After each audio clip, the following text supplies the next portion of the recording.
welcome to Ali Pally. Well, we are at the walk-on area. This is the moment of truth, the place where the players gather their final thoughts, Wayne, before they make the long journey, that iconic walk-on. Honestly, this is all part of it. This is part of the game, you know. Because I remember like vividly what used to happen here. The family, as you're walking down... You had some good ones. I did have some good ones, yeah, but the family would normally stand about there, and I'd go over and I'd kiss my wife, and I'd pat my niece and yeah, she'd push me away, and I'd pat my niece and nephew on the head, and like they'd kind of give it, come on Uncle Wayne, and then you kind of make your way up the stairs. But where we've just kind of walked down, it's like this is all part of the routine. This is what you do. But you have the silence backstage, don't you? Yeah. And then you walk out and you're met with, well, what is a wall of noise? How does that feel? How does the atmosphere compare to any other? Right, this is where it hits you. It doesn't hit you there because that's your little time.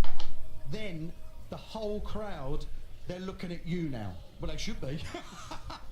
And it's fun. This is the little fun bit. Nervous? Yeah. Oh yeah. You're nervous, but it's the adrenaline more than anything. It's adrenaline more than nerves. But as soon as you've done your walk on, you give it all what you have to give it. You run up and down like a lunatic, and then what you have to do is calm down. You just have to calm down, get ready, because if you walk on first, you've got to wait for your opponent to walk on now. That's always a good thing, I believe, because now you're like, right, okay, let's go. Now it's business time. You're sounding like you miss it. Do you? Yeah, I missed the walk-ons. I was only good at the walk-ons. That's all that matters here at Ali Pally. That's what everyone comes to see. Well, a man that is no stranger to the big occasion, the darting king, returns tonight.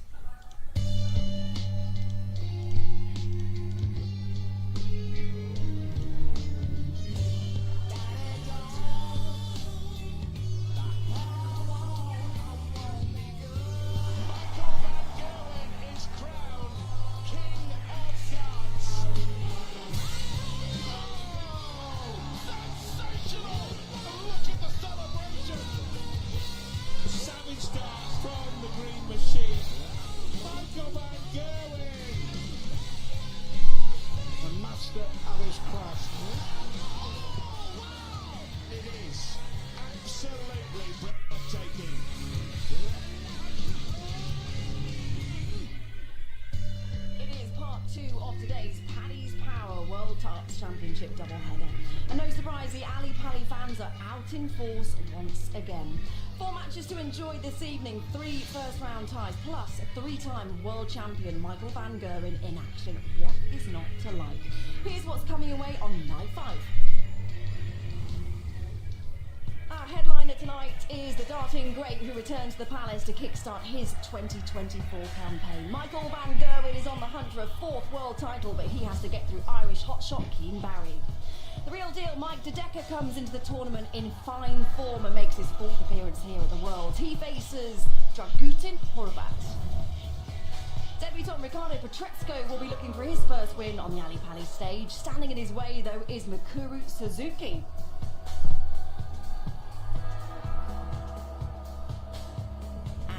Start a night with the bronze Adonis, Steve Beaton, the oldest competitor at this year's tournament, at 59 years young. He takes on development tour star Vessel Nyman. Hi there, welcome along. It is night 5. We are back in the safe haven of the studio, and we have a blockbuster lineup coming away this evening, and that's just in the studio. Wayne Maddle and John Part joined us. Wayne, I enjoyed that walk on. Yeah, I did it. It was my moment. It was mine. I haven't done that for so long.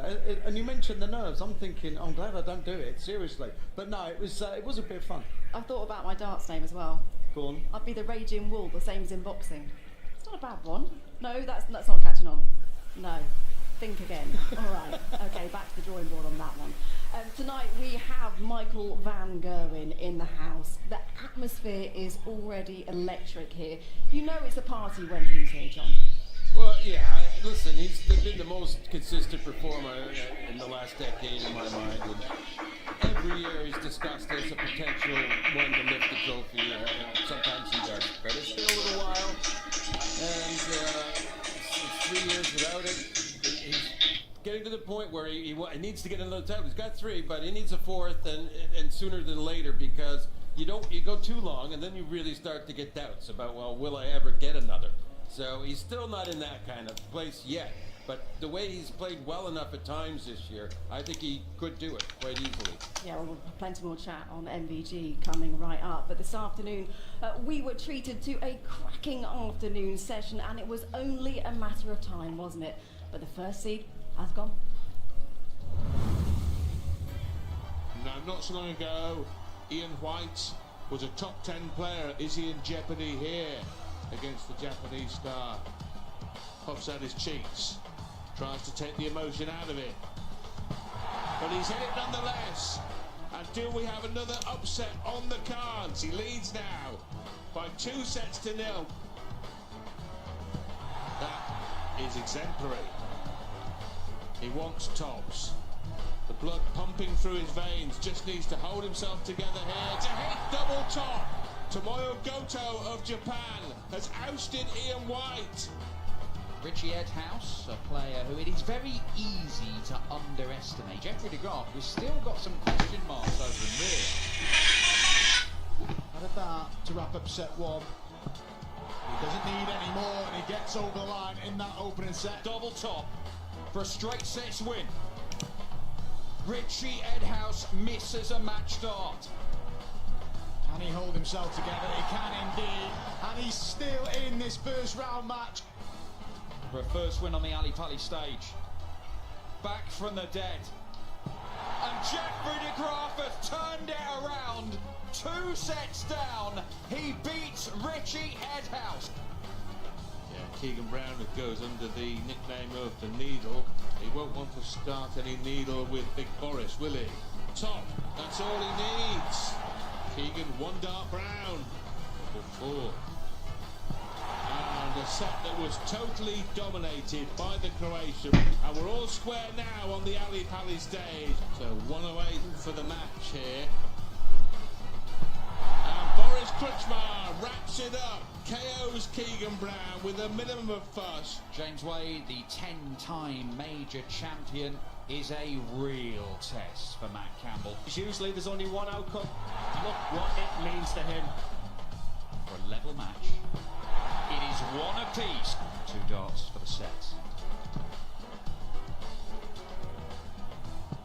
And he takes it. We're going the distance. Matt Campbell sweeps the set to 0.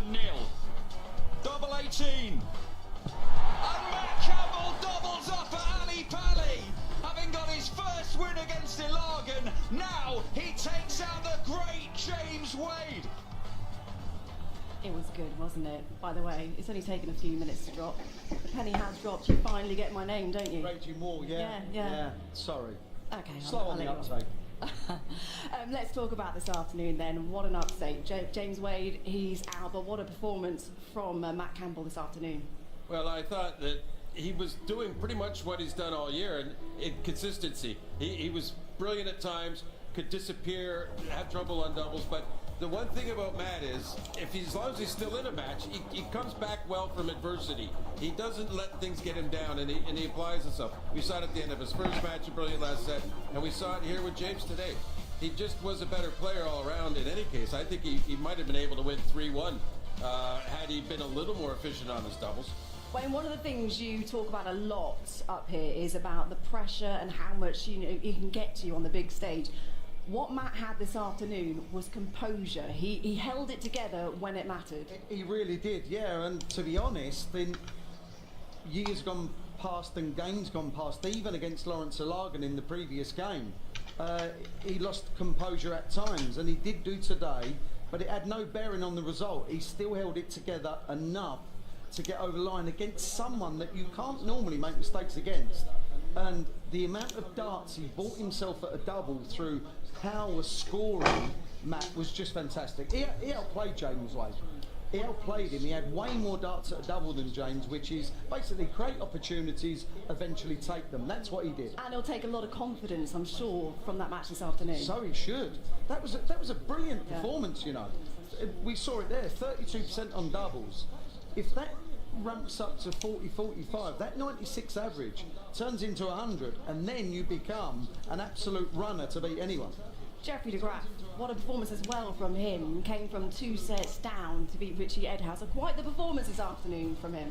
It really was. He didn't give up hope. I'm not sure if he knew about Richie giving up a 2-set lead last year to Dave Cameron, but whether he did or not, he had to do the job, and he came back and he played very, very well from that point and exploited all the mistakes from Edhouse, and he got the job done, and he always looked like a winner. I think even when he got 1 set back, he was so composed and calm, and poor Richie, you just could tell the demons were in his mind, and he just couldn't settle. A first win for de Graaf on the Ali Paddy stage as well. I think those celebrations just sort of summed it up, didn't they? The relief, the excitement, the pleasure from it all. It's all that. It really is all that emotion, and you know you've been practicing well or bad, but it doesn't matter. It's that relief and that moment that belongs, for a while, it belongs to you, and he owned it, and I was really pleased for him. Tomoyo Goto, we have to mention him as well. I mean, what a way to kick off the afternoon. Yeah, after last evening with Hugo, with Man Lung, the PDC Asian Tour could be growing into something that no one expected. It could be producing some of the world's best players in 5-10 years' time. But right now, you've got Lawrence Ilagan, Nabrida played well as well. But you've got Hugo and Goto. Honestly, they are bona fide world class. But what we need is them to do it again. Do it again, and then you know we've not got one-offs on our hand. Because those performances from those guys, and generally the PDC Asian Tour, what a product. Well, we're seeing on our screen there what we've got coming up this evening. It is a mouth-watering order of play coming your way. First up, Steve Beaton. Well, he's part of the furniture, isn't he, Ali Pally? Antique furniture. As are you two. You two can't Thank you. He's still good. Yeah, he is. Yeah. A 33rd appearance for Steve Beaton. He takes on Better Nine. He's absolutely flying on the development tour this season. Mike De Decker takes on Dragutin Horvat, and then Ricardo Petretsko. Be interesting to see how he handles the crowd this evening against Mikuru Suzuki. And then, as if you need reminding, Michael Van Gerwen's coming to play this evening. He takes on Irish young hotshot Keane Barry. It is a big night, isn't it? Michael Van Gerwen is in action. It's fair to say he's had a decade of dominance, hasn't he? And some of the best and biggest moments have happened right on this stage involved Michael Van Gerwen. Yeah, going all the way back to when he first joined the PDC, he nearly beat Phil Taylor on debut. He nearly did that kind of a couple of times before he actually kind of took over as the world's best player. But losing to Phil in 2013, there we see him lifting the Premier League title for I think it's 7th time. Yeah. Michael Van Gerwen, he's always a bona fide runner, and last year he went into that final, and we were sitting here, John and I and Mark Webster and Emma, and it was a case of how on earth can Michael Smith win this final where Michael Van Gerwen had been so dominant, so good for the duration of the event, but it went wrong for him again in another final. He's lost 3 finals. But the thing that happened this season, like you say, 7th Premier League title he's picked up. He's had a few upsets here and there, but does that not show that he is human? He is immortal as well. There are some chinks in his armour. I would offer that I think most of the upsets were down to him just not performing as he should, as he's reputed to do. He just has to play his A game all the time because he has a target on his back. All the players are ready to play him. So, as in the case at the match play, if Brendan Dolan comes along and he's on his A game, well, that becomes a problem, and it was, and it knocked Michael out of a tournament where a lot of people were picking him to win, perhaps, and off the back of the Premier League. So it really is something where I think he might be jealous of a few other players' qualities, and the consistency, I think he might be jealous of Price this year. I'm sure he's going to be looking to make a statement as well this evening. A quick word on Ricardo Petretsko, who takes on Mikuru Suzuki. I mentioned there on the order of play, Petretsko, he's had some issues with the crowd, hasn't he? When he played Bo Greaves in the Grand Slam of darts in Wolverhampton, there was some boos there. He didn't like it. He didn't deal with it that well. How do you think he's going to fare tonight? How will that affect him, do you think? Well, he's not been around very long, and I mean, like, call it months, really. And he had there was an incident in Hungary where he didn't get the crowd on his side, and he blew up there. He's quite petulant. but he's so talented. And I just think tonight is all about the way the game's going, because there's going to be a big German influence here anyway, so he's going to get some support. But I think if the game's going okay for him, he'll be fine. If he feels stressed and under pressure because Mikuru Suzuki's playing somewhere near her top game. Well, he's got to keep it together. Exactly, you've got to keep it together when you're under pressure. And he may not, but I don't think he will. I think he really does. He needs to get like that brilliant start. Yeah, to just kind of dismiss all those things. Because, as Wayne said, when you're winning, everything is nothing. Fine. Right? But when you get off to a bad start, you just notice every single thing around you. Okay, while the players are waiting, shall we get the party started? Shall we get night 5 started? Let's do it. All right, let's go for it.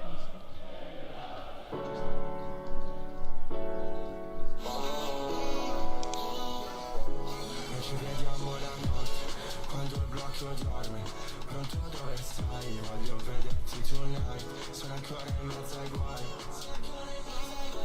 e chissà con chi stai, e chissà cosa fai, noi ci vediamo da un pezzo, quando il blocco dorme, pronto dove stai, voglio vederti tonight.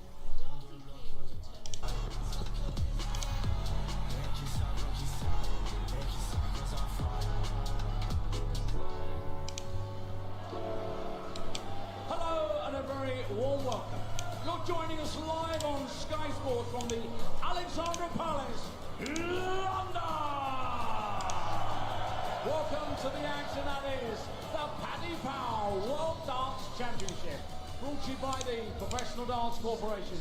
And now, ladies and gentlemen, for the thousands joining us live and the millions joining us around the world, it's time to meet the players. From the Netherlands, the winner of 5 development tours, he is taking part in his World Championship debut. Please welcome Vessel. Ladies and gentlemen, Vessel Neymar.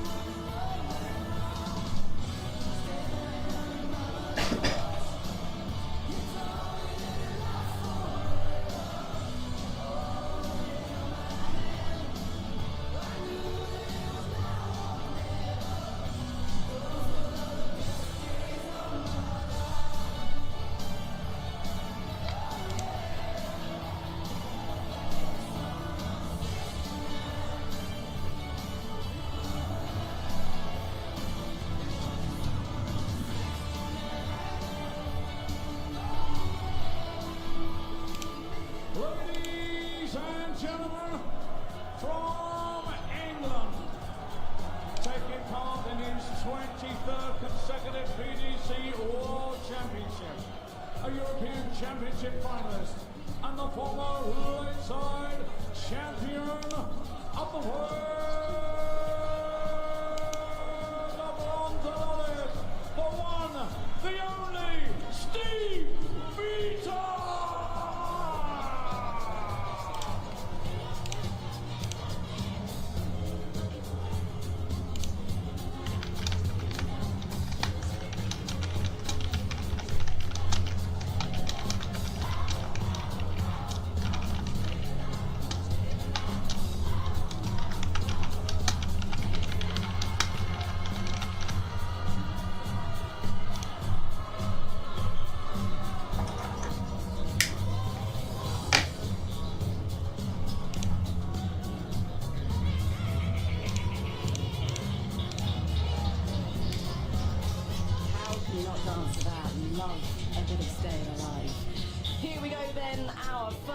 First round tie of the evening between the bronze Adonis Steve Beaton and Vessel Nyman. Well, as we've spoken about at the top of the show, Steve Beaton is the oldest competitor at this year's tournament. He is 59 years young. Quite an impressive record as well here at Ali Pali. In attendance, 33rd appearance for him at the Worlds, which is impressive in itself, isn't it? He's ranked 49 in the world, but hasn't been beyond the 4th round here, and exited after the 2nd round last year. One thing, though, he does have in abundance is experience here on the Ali Pali stage, and that could be key against this man, the youngster, 23-year-old Vessel Nyman, who makes his debut here on the Ali Paddy stage this evening. He really has shone on the development tour this year. It's been an impressive year so far for him. He also, back in August, made the semi-finals at the World Youth Championships. So let's see how these two get on this evening. And for the first time tonight, let me hand you over to your commentary team for this one. Laura Turner and Stuart Pike. Good evening. Yeah, hi, thank you, Anna. Well, we were up dancing. You can't beat a Steve Beaton walk-on, that's for sure. This should be a fantastic start to the night. The main event, of course, 𝐋𝐈𝐕𝐄 starting his bid for a 4th world title. But Vessel Nyman is 23 years of age. Steve Beaton had played in 9 World Championships before the young Dutchman was even born. Just have a think about that. 9 World Championships. He'd won the World Championship before Nyman was born. So let's see. It'll be the Grandmaster making progress for the young man on his World Championship debut.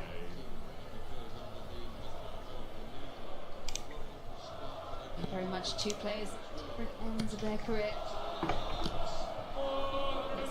He has made the strongest start of the two.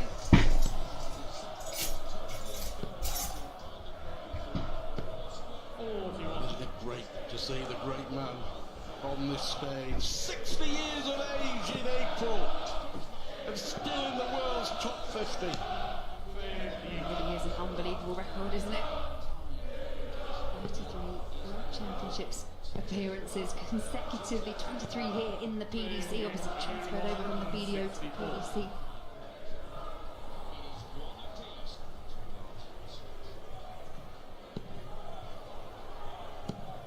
Yeah, he's just going to stay there. No point in risking a shot for the ball because Steve Beaton is a long way off in this opening leg. Day 5 already at the World Championship.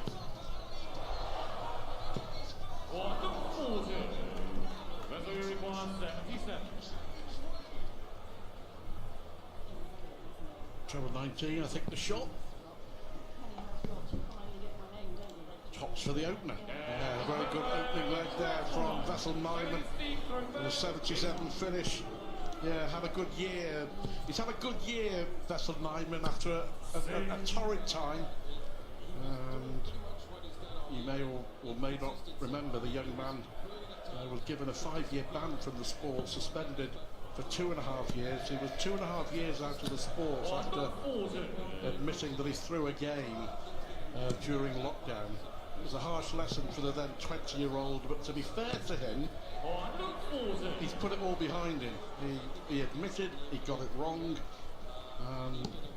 He has been doing his rehabilitation and actually working with the Players Association to educate other players to make sure that it doesn't happen again to anyone, that they don't get caught out by people approaching them.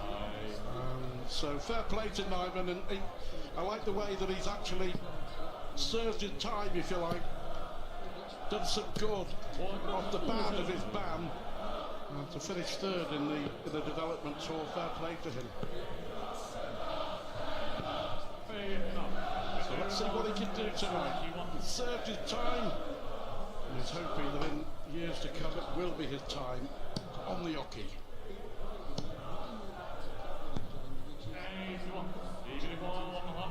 To beat looking at 107.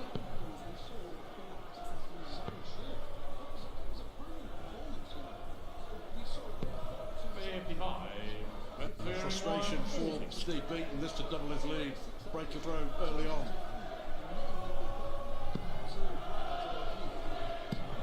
Goes high, but working his way down. Just overdid it, so a level match here. Beaton needing 52. Smooth and silky. Give him a chance and he'll take it. The bronze on it. Yeah, 3 missed darts. He would have been throwing for the set, but now he's got a bit of work to do. 25. Those misses clearly forefront of his mind. Steve Beaton.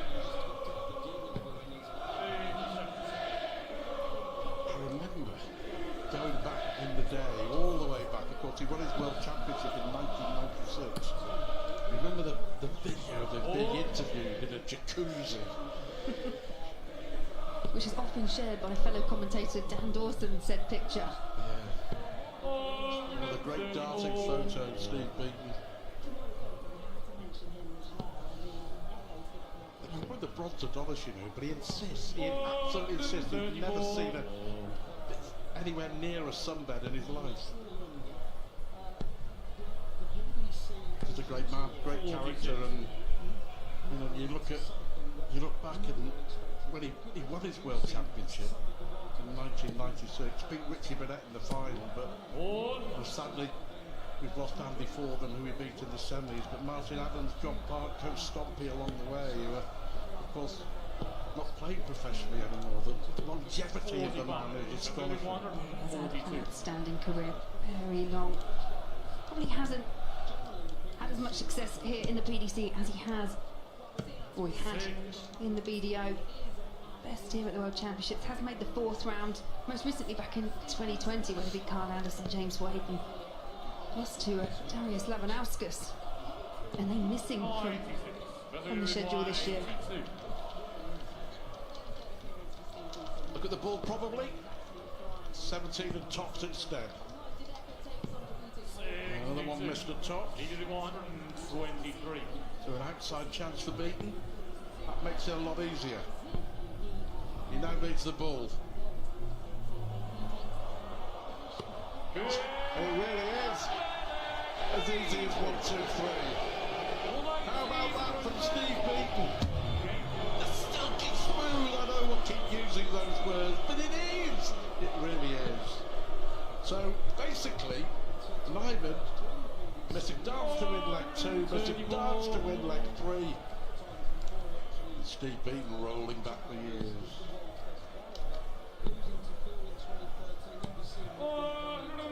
He's just been one of those players, isn't he, Steve Beaton? He's just maintained the consistency. Never seen many massive tongue toppers. I think he had 4 this year across the course of the Players' Championships, but just consistent and finds a way. And as you say, since he joined the PDC back in 2002, just been present every single year since. Looking back to 2002, it's John Park who beat him in the 2nd round. His very first PDC World Champs.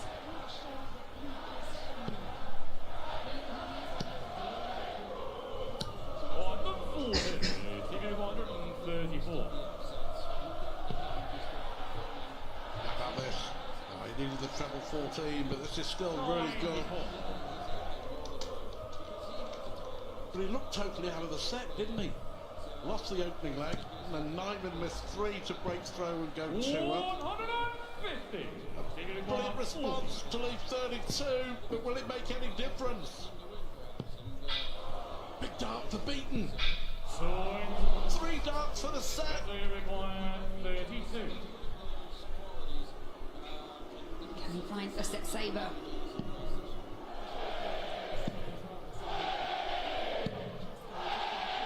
Well, the thing is that he must have known that the crowd were going to be on Beaton's side, and it's something he's going to have to deal with. That's a great marker, and that's a great dart, and that's a great comeback in the set. A rueful shake in the head from young Vessel Nyman, because he knows he threw that away. But he's a canny old fox, isn't he? The silver fox, Steve Beaton, takes the opening set on night 5 of the World Champs.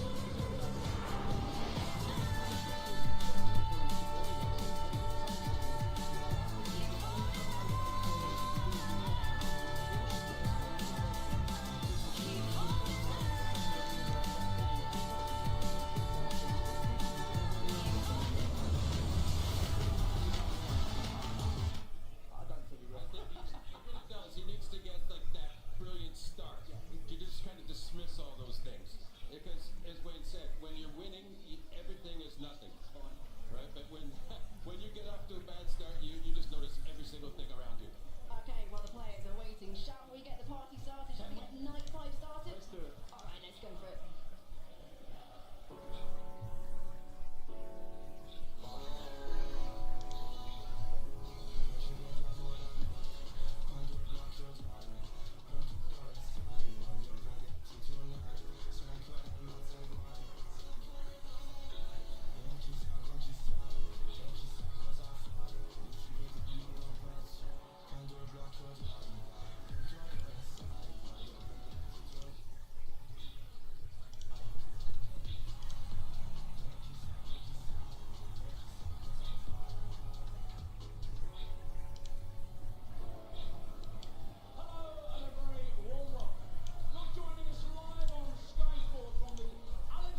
it does mean stepping away from the darts, so you might need to pop this on your Sky Go and one on the TV. But we have some Carabao Cup quarter-final action for you. Chelsea play Newcastle this evening. The build-up is underway, 7 o'clock it started, so that is getting underway now. And then tomorrow in the quarter-final, Liverpool play West Ham at Anfield. That is from 7 o'clock on Sky Sports Football. Meanwhile, back here at the darts, and we're into the early stages of our first match of the evening between Steve Beaton and Vessel Nyman. A good start for Steve Beaton, cool, calm and composed, and he leads by 1 set to the good. Let's hand you back to Lauren Stewart for the rest. Yeah, thank you, Alan. And this is why a fantastic 1-2-3 finish on the ball, and that just turned the set in his favour. Yeah, he does no reaction whatsoever, but touch of class from a man who himself is a touch of class, and he leads by 1-0, but a set that Vessel Nyman threw away. Yeah, couldn't say it better. 1 from 8 on the doubles, crafted those opportunities. In terms of the score, Nyman has been the dominant player, higher average, more time pluses, more time 40s, but hasn't taken those key opportunities, and I really think that set-saving moment had 32 left. Wasn't able to convert, just let Steve Beaton in, but as you say, Steve Beaton, class, experience, up on that off-keep. Just held his nerve, and 1 set to the good. 140. One thing that Nyman will have to just try and focus. The crowd will be on Steve Beaton's side. We saw at the end of the set. Yeah, and there's the first. He was hitting them with regularity on the development tour. But how about that, Stevie B? Yeah, anything you can do, Steve can do too. Yeah, great response there from Steve Beaton. As you say, Vessel Nyman, a big 180 hitter.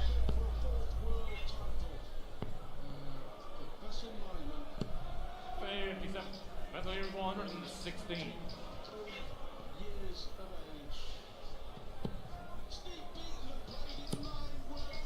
So back comes Beaton. Can he make it 4 legs on the spin?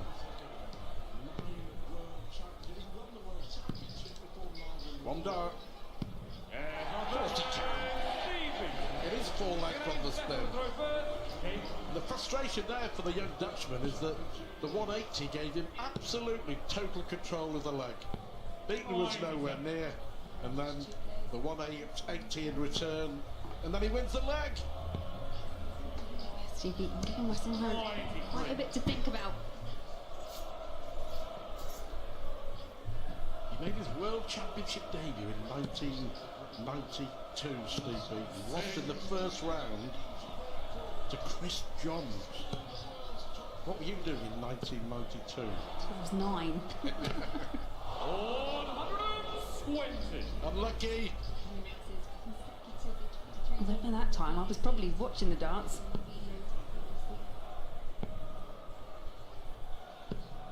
57. Sadly, I was a little bit older, Laura.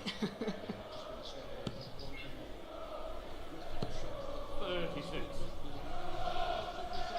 Yeah, Nyman finished 3rd in the development tour, behind Gian Van Veen and Luke Littler. And a second 118 for the 23-year-old Dutchman. But he won 3 events, runner-up in 1, 5 semi-finals. As has been mentioned, reached the semi-finals of the World Youth as well. Been a decent year. Double 18 will make him feel a whole lot better. Really good 1-7 finish from Nyman, 12 darter. Some pressure on Steve Beaton.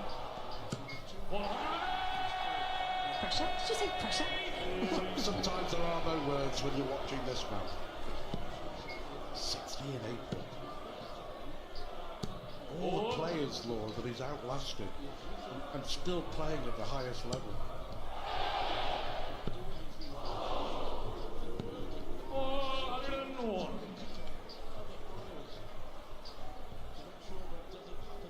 smile there. Regulatory booing from the crowd, who come to expect a 9 darter pretty much every time a first 180 goes in.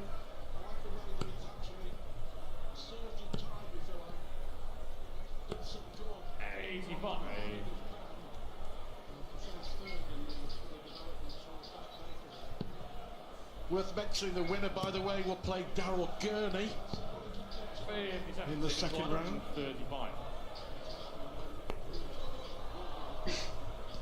And just clip the wire, so can't finish, but not too much damage done. Not yet on a finish, but could leave this quite handy. Just get the feeling that Vessel Nyman's just warming up to this occasion. But it is on debut. He is 23 and it's a comeback year.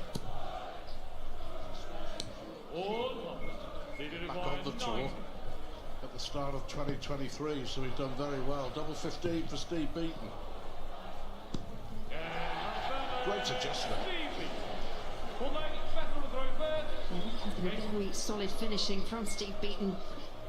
5 out of 10, 50%. Just thought that 90, just that wonderful 1, 2, 3 in the first set as well. Well, he keeps writing his own headlines. He obviously thought that this year would be his last on the tour. He wasn't sure whether he'd reach the World Championship and whether he'd hold on to his tour card. He's now up to 48 in the world. That's a remarkable achievement, as we say, to stay in the world's top 50. So he's going to go round again. Why shouldn't he? Absolutely.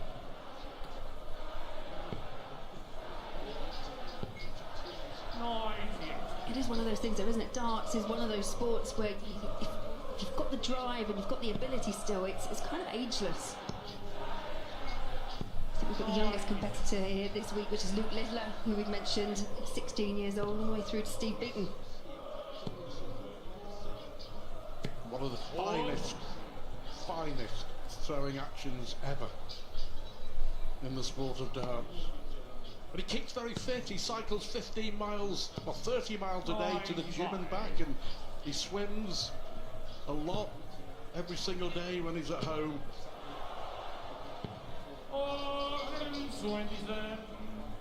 But I think that's quite important as we're kind of progressing with darts. There's so many tournaments that the players do keep themselves active, do keep themselves fit. They need that longevity to get through the days, to get through the tournaments. Just enjoys it though, isn't it? It's the enjoying the competition, the challenge of playing. He needs the ball again. Take it out at 1, 2, 3. Corps. Vesselier requires 68.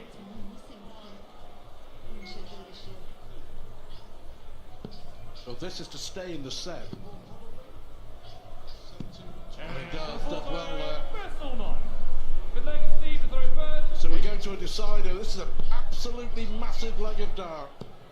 Does Beaton go 2 sets up? Well, I think he may do after that start. It's the timing of what Beaton's done in this match has been exceptional. And there we have it, 200 180s already.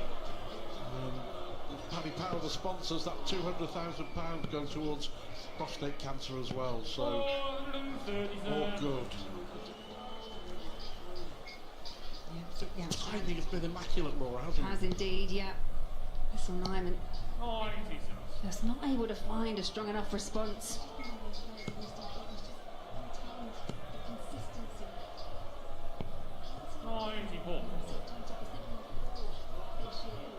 90 after 9 when you're throwing for a 2-set lead at the World Championship. 90. 90.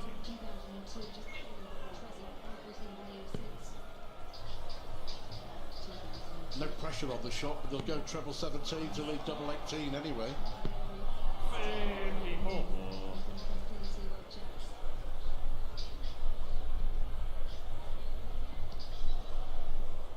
Experience very much winning the day in our opening match. 99. Seated 136.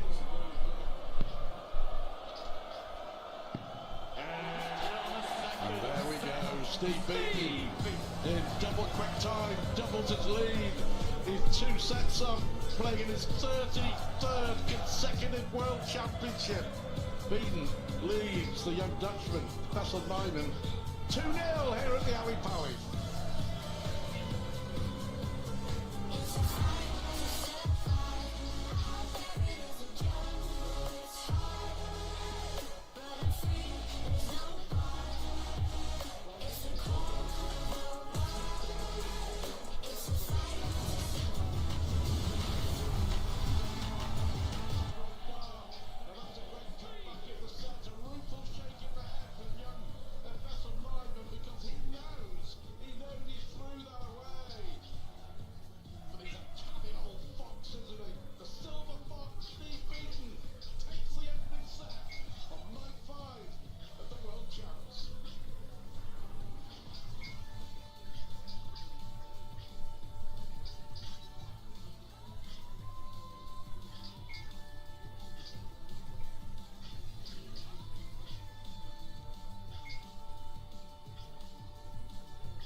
We're preparing for his match later on against the young Irishman 𝐋𝐈𝐕𝐄. We'll be looking forward to that. So far so good to the grand old man Steve Beaton.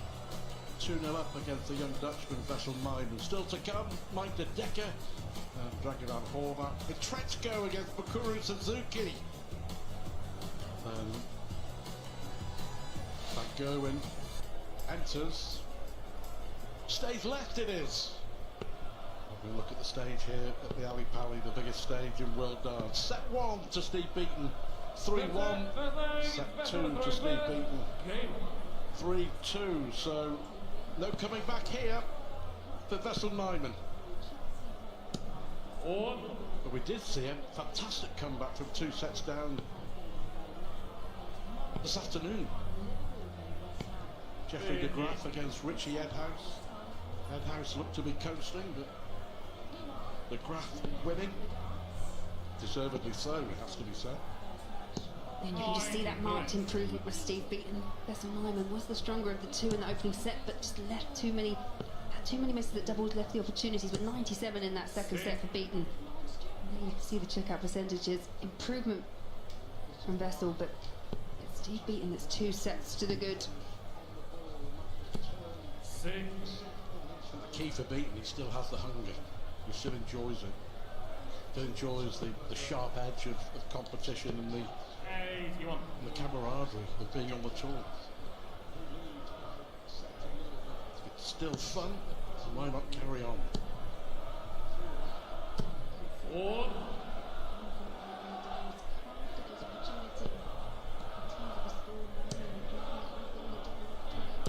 On 148.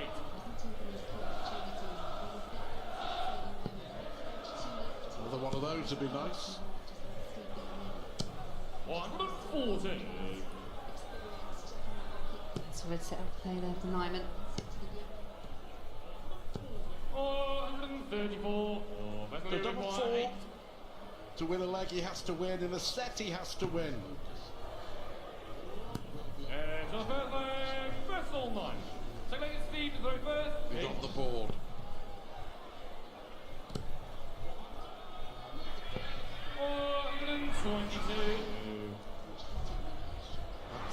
Exactly what the angle that the players were seeing.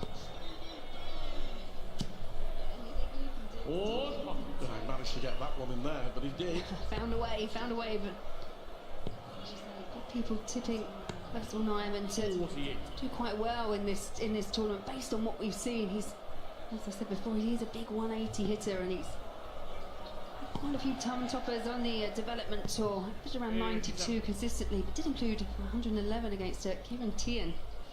So he has got those levels, but on Ali Paddy stage, completely different. Yeah. 83. Different gravy. Well, that's it. That's the view that Nyman is seeing, that Beaton is looking at behind him. 58. Look at this action. Look at this action. Hasn't changed. Hasn't changed in all these years. The pressure is on the young Dutchman here.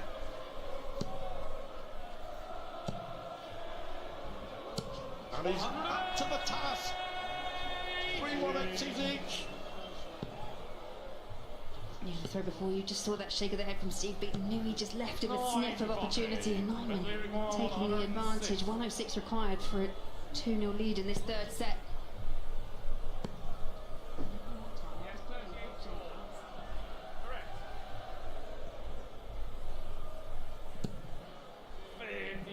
Stephen Uruguay 93. Trouble 19, but instead he needs the ball. 68. Yeah, I'd be disappointed there because that was the perfect guide. Trouble 19, double 18 is always an opportunity. The ball route is the modern day opportunity. Nyman takes the opportunity, breaks the beaten throw. Finally, for the first time in this match, and that's throwing to get his first set on the board.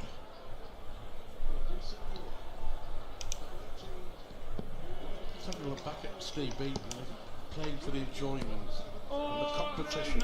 He's cutting edge. It's actually 6.5 years since he won a title. He won a Pro Tour Players Championship event back in 2017 it was, so but to keep carrying on because you love what you're doing.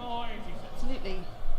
He just made the one major final back in 2009, made the Euro Championships final, but never actually made didn't quite transition as well as other players would have thought, but as you say, he's just been that player that's just got that level of consistency that he's managed to forge a career. As you say, he enjoys it. Well, incredible to think it's his 23rd PDC World Championship, and it's an anomaly, isn't it? He's never ever been past the last 16 of this tournament.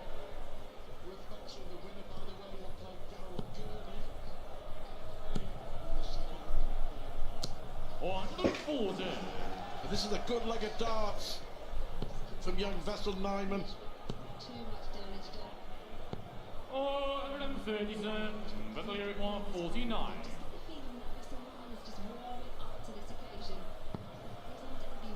Number 16 for the set. Well, that was really good. Impressive. And that's what Nyman's been doing all year on the development tour. But he's back in business in this match.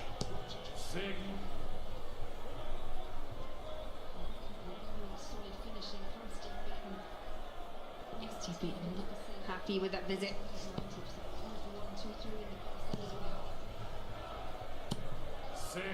Notice the difference in the throw, the smoothness of Beaton with the back lift and the follow through. It's very much a push with the dart for young Nyman. Have a look at the throw here for the young Dutchman. There's no back lift, is there? It's like straight through. But it's effective. It's very effective. Definitely putting it to good use now. I think perhaps those opening sets just needed to settle down. We're certainly looking settled now. Yeah, you mentioned he was getting into it. I think you can put the first set down to a bit of inexperience and a lot of nerves.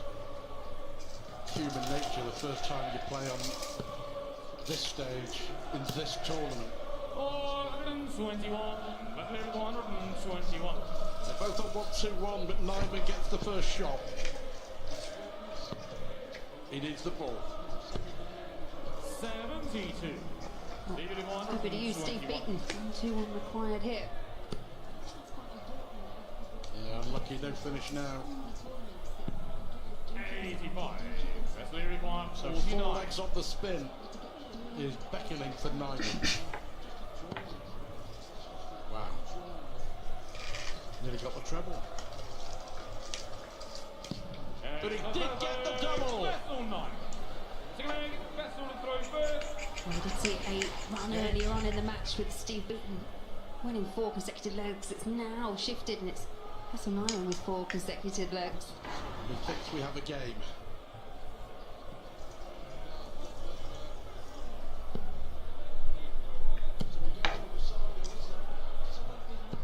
That's a really good 180 because with the third dart initially he lost the grip, didn't he? He lost the grip between finger and thumb. But 180, 180, 180. 9 in the game. This is only the 14th leg.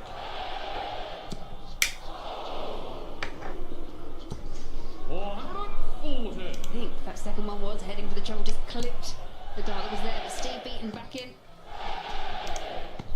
Oh, Steve Beaton! Steve Beaton! He's hit a 9 darter recently on the Euro Tour. If there was ever a player that you wanted to do it up on the Ali Pally stage, you've got to say Steve Beaton. We all hold our breath. Come on!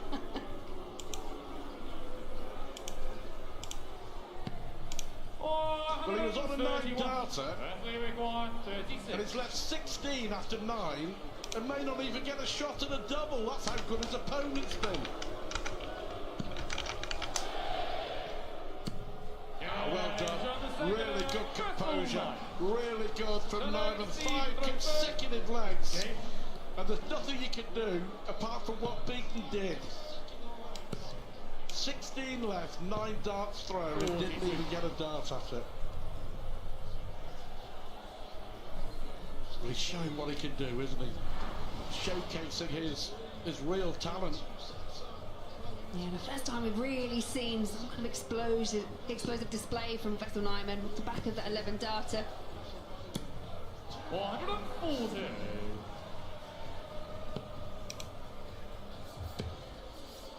Well, his average is now up to nearly 96, Nyman.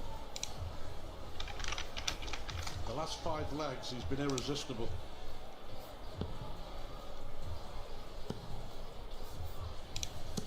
$55.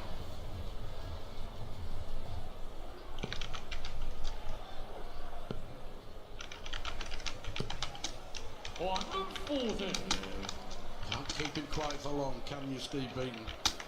Just take a look at those set 4 averages. 111 for Beaton, 115 for Nyman. did wonder if it was a game that was going to grow, and it's really caught on fire here in set 4.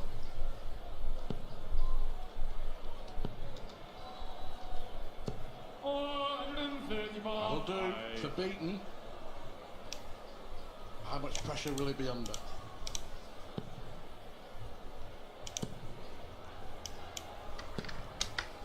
Great match to start the night.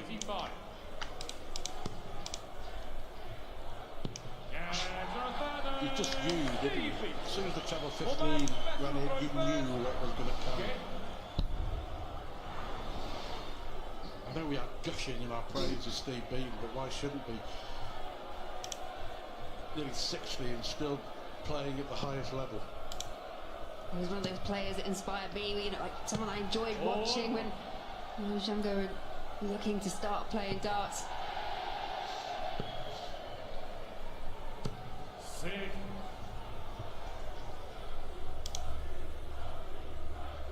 But the bottom line here is that Nyman is throwing for the set.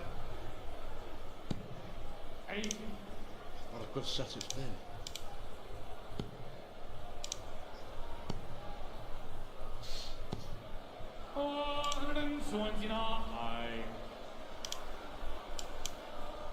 Visit there from Steve Beaton, keeping him touching distance off this 4th leg. Yeah, and 60 may not be enough. What a chance Beaton has here. A wasted opportunity. Nyman will be mighty relieved.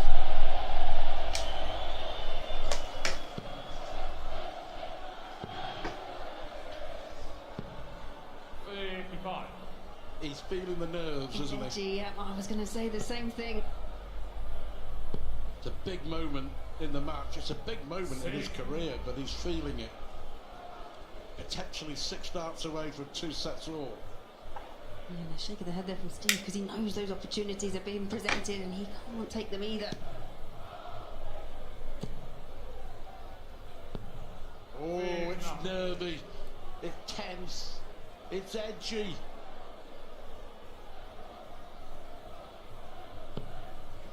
And it's Beaton.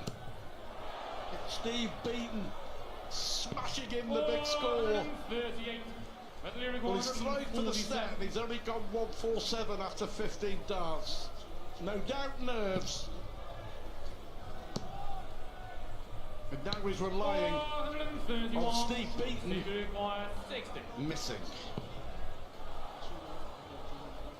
There's the break.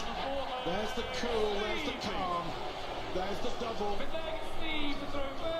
And all of a sudden, from Vessel Nyman's throwing to make it 2 sets apiece, Steve Beaton is throwing for the match. He did the hard work, didn't he, Vessel Nyman? Got an early break in this 4th set. Steve Beaton there breaking straight back, and now he has the darts. He has the advantage.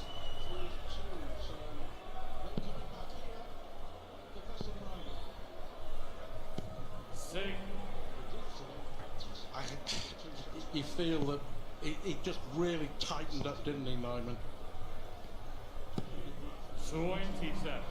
But only 27 from Beaton. He needs to find that red bit. Has eluded him. Nothing happening here for Nyman. It's in Steve Beaton's own hands from here on in. 97. And a good last start there, did find the treble, and the way these last couple of legs have gone, you just feel a treble a visit may well be enough. Again. In the last 2 legs, he's probably had half a dozen visits now without a big treble, and now he's in big trouble. Now he's in big trouble! Absolutely. Can do is try and find something and hope Beaton misses, but he has been deadly on the outer ring. Steve requires 63. Double 12, it's in. It's double 12, Steve. Double 6, no pressure though. No pressure on the shot, because look where Nyman is. 2 match darts though.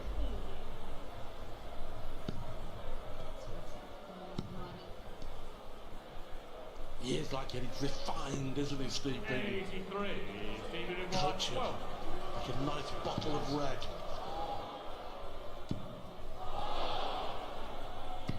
But he's missed 5 match darts! That is incredible. A chance that Nyman did not think he was going to get. Oh, still a chance. Treble 19 and double. The last 2 legs, his game has just gone completely. 5 match darts missed. 6 match darts missed.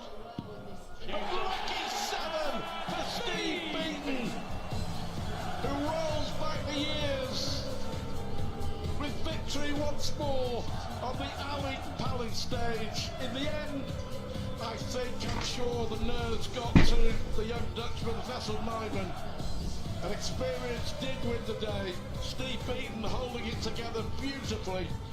5 180s, but crucially, the big scores when it really mattered. And he will play Daryl Gurney in the second round. You can see that's that little section of the draw featuring Nathan Aspinall, Dave Chisnell and Gabriel Clemens. But that's a big win for Steve Beaton, and there's no reason why he won't fancy his chances against Daryl Gurney. But definitely a victory for experience over youth, Laura.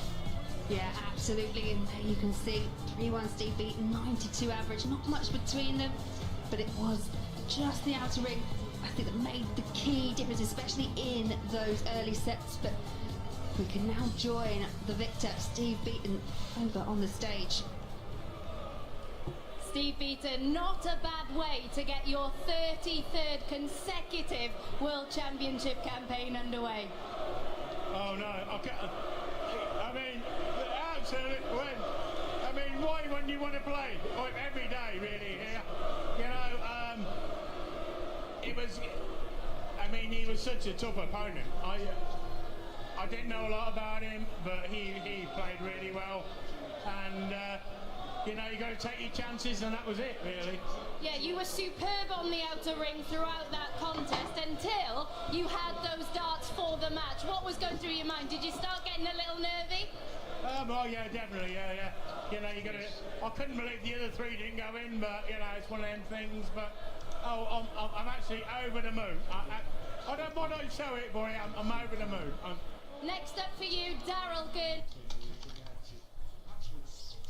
You've won your last 4 meetings with him, not played him since 2021 though. What are you expecting from that encounter?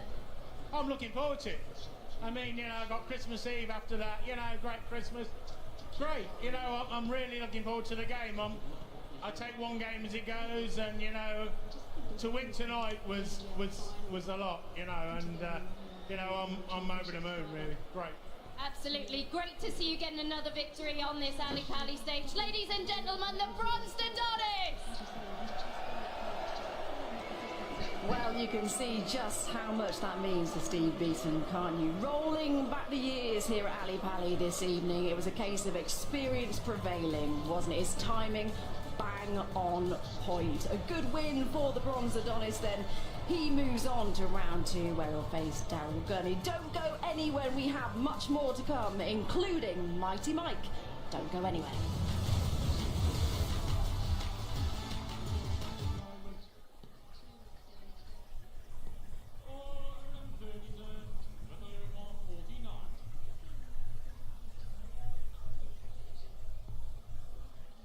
Number 16, another set.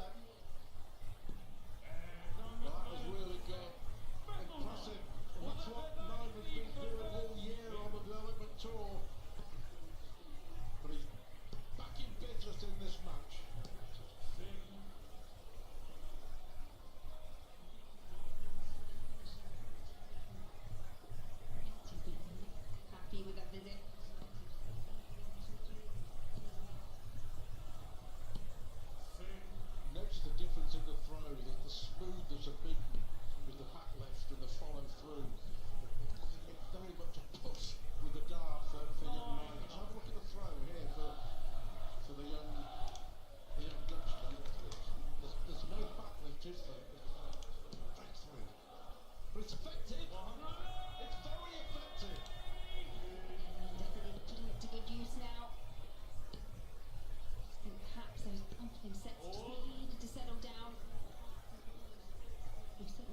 Vessel now. Yeah, you mentioned he was getting into it. I think you can put the first set down to a bit of inexperience and a lot of nerves.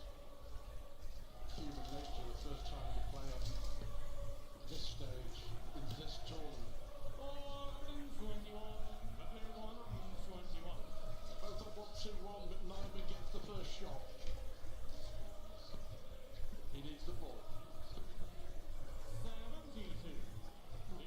to you, Steve Beaton. 2 required here. Yeah, lucky no finish now.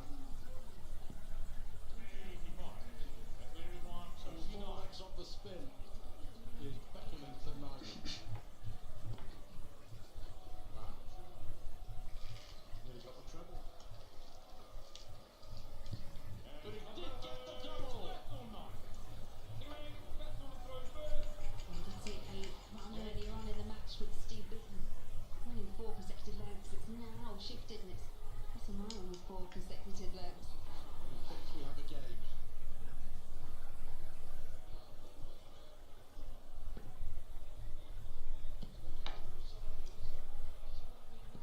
That's a really good 180 because with the third dart initially he lost the grip, didn't he? Lost the grip between finger and thumb. Back, well, what a performance from the bronze Adonis. Steve Beaton is 33 years on the big stage. Definitely showed this evening, didn't he? We almost had a 9-darter as well. The young Dutchman Vessel Nyman had a flurry in the third, but Steve kept his cool and took the match 3-1. So he rolls on and moves on to round 2 and takes on Darryl Gurney. There you have it. That's the confirmation of our first win of this evening. We still have 3 more matches to come, including Ricardo Petreczko, a debut for him. He takes on Mikuru Suzuki. Of course, Suzuki is the last lady standing, so she'll be flying that flag this evening and hoping to progress to the second round. And then, as if we need to tell you about this one, it is our headline act of the evening. 3-time world champion Michael van Gerwen is back here at Alexandra Palace, very much on the hunt for that 4th crown. He takes on the young Irishman Keane Barrier. Up next, though, it is Mike De Decker against Dragutin Horvat.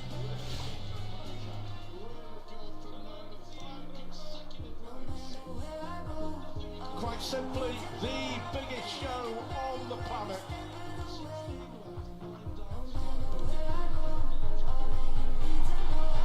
For a finer night in the world of sport. Oh, look at this. This is some display.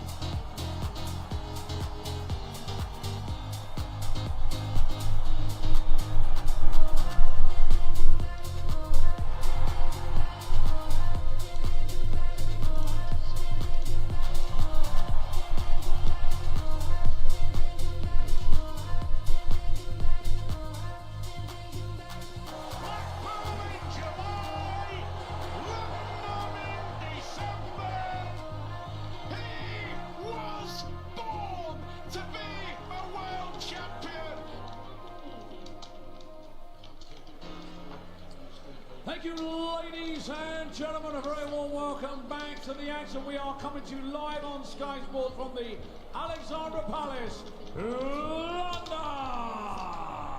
This is the Paddy Power World Dance Championship, brought to you by the Professional Dance Corporation. And now, ladies and gentlemen, it's time to meet the players from Germany, taking part in his 2nd World Championship.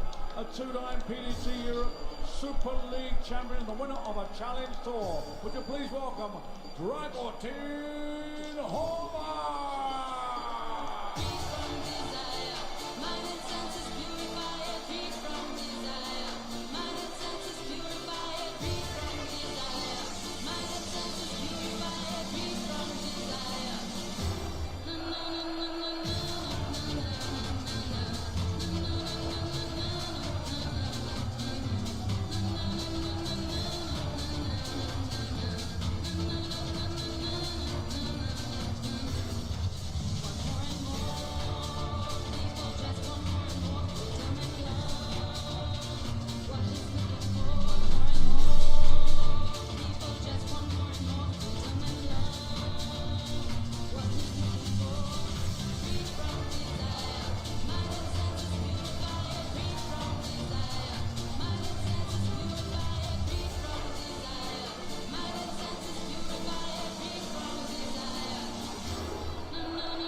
four-time winner of the development tour, taking part in his 4th World Championship. Please welcome Mike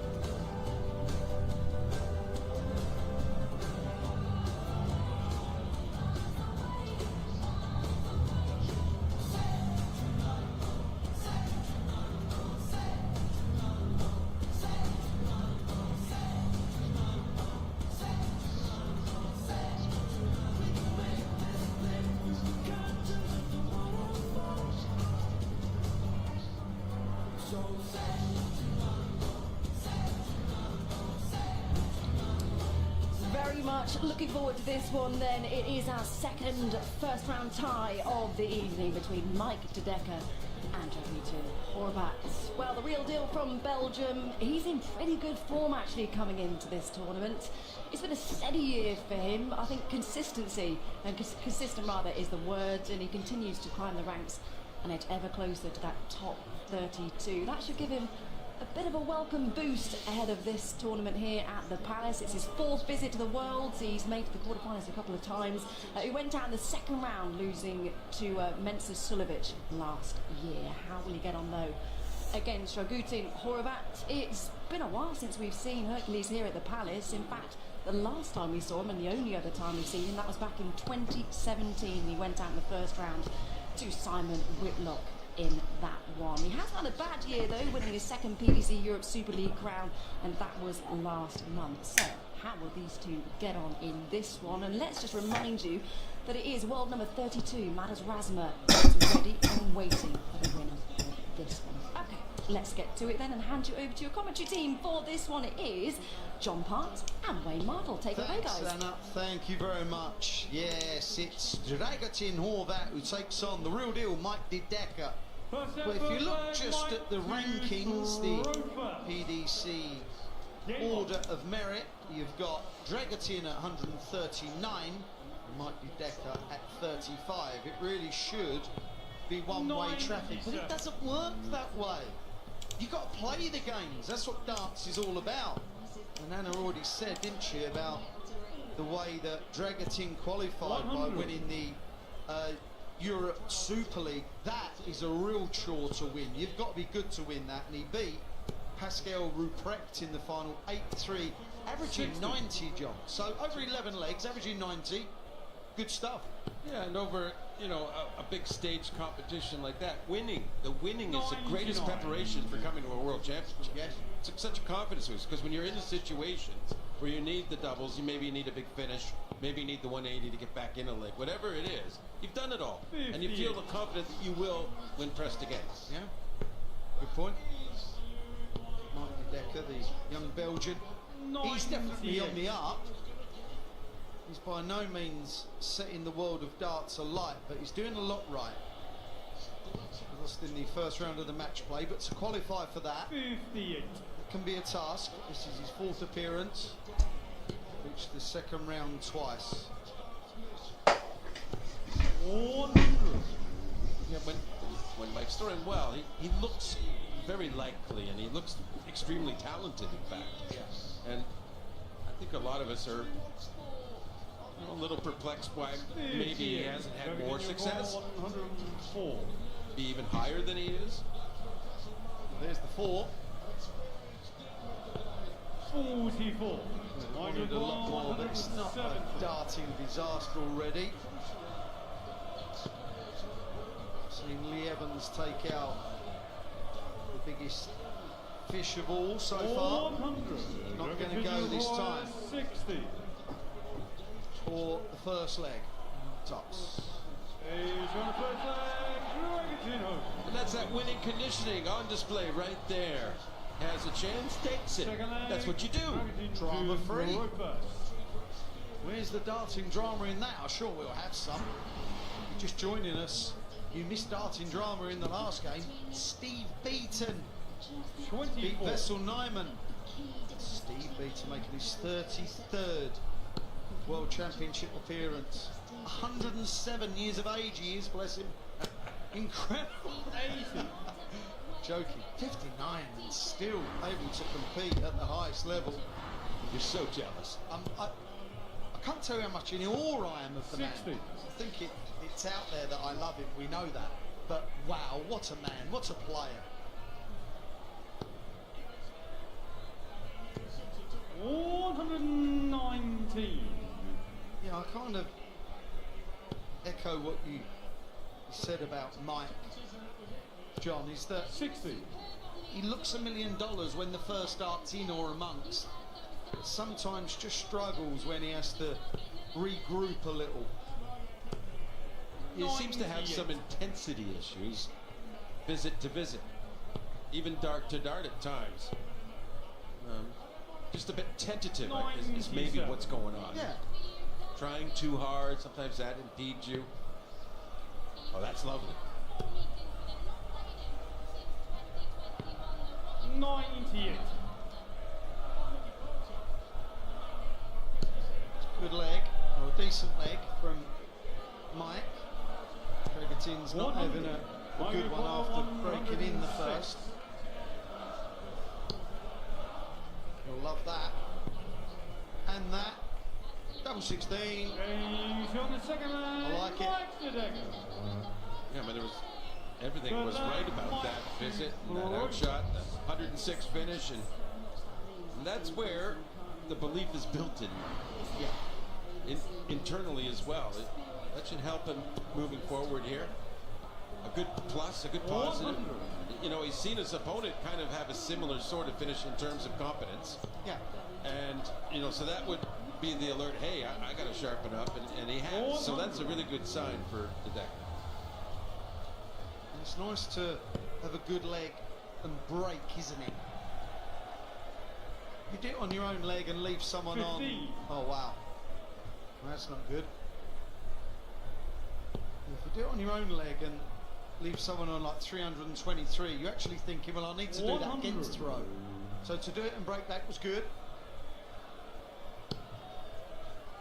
You're just never satisfied, right? I think. No. No, fair point. 96. Just losing the line and weight of that first dart. Leaving anyone in the 300s, no matter whose dart it is a thrill for me. Don't think I've ever done it.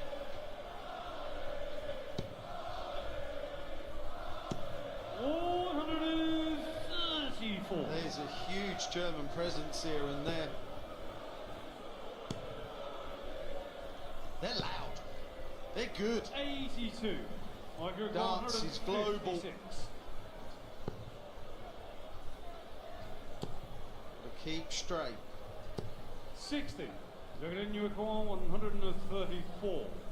Tentative start from both, in a way, John. Yeah, but decent enough quality.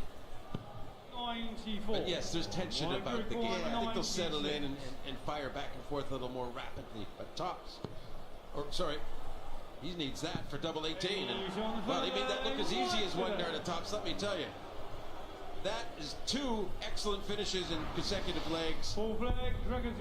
Yeah, for all the seemingly kind of feeling each other out, just like John said, not flowing yet to the pace that I'm sure that they'd like to get to.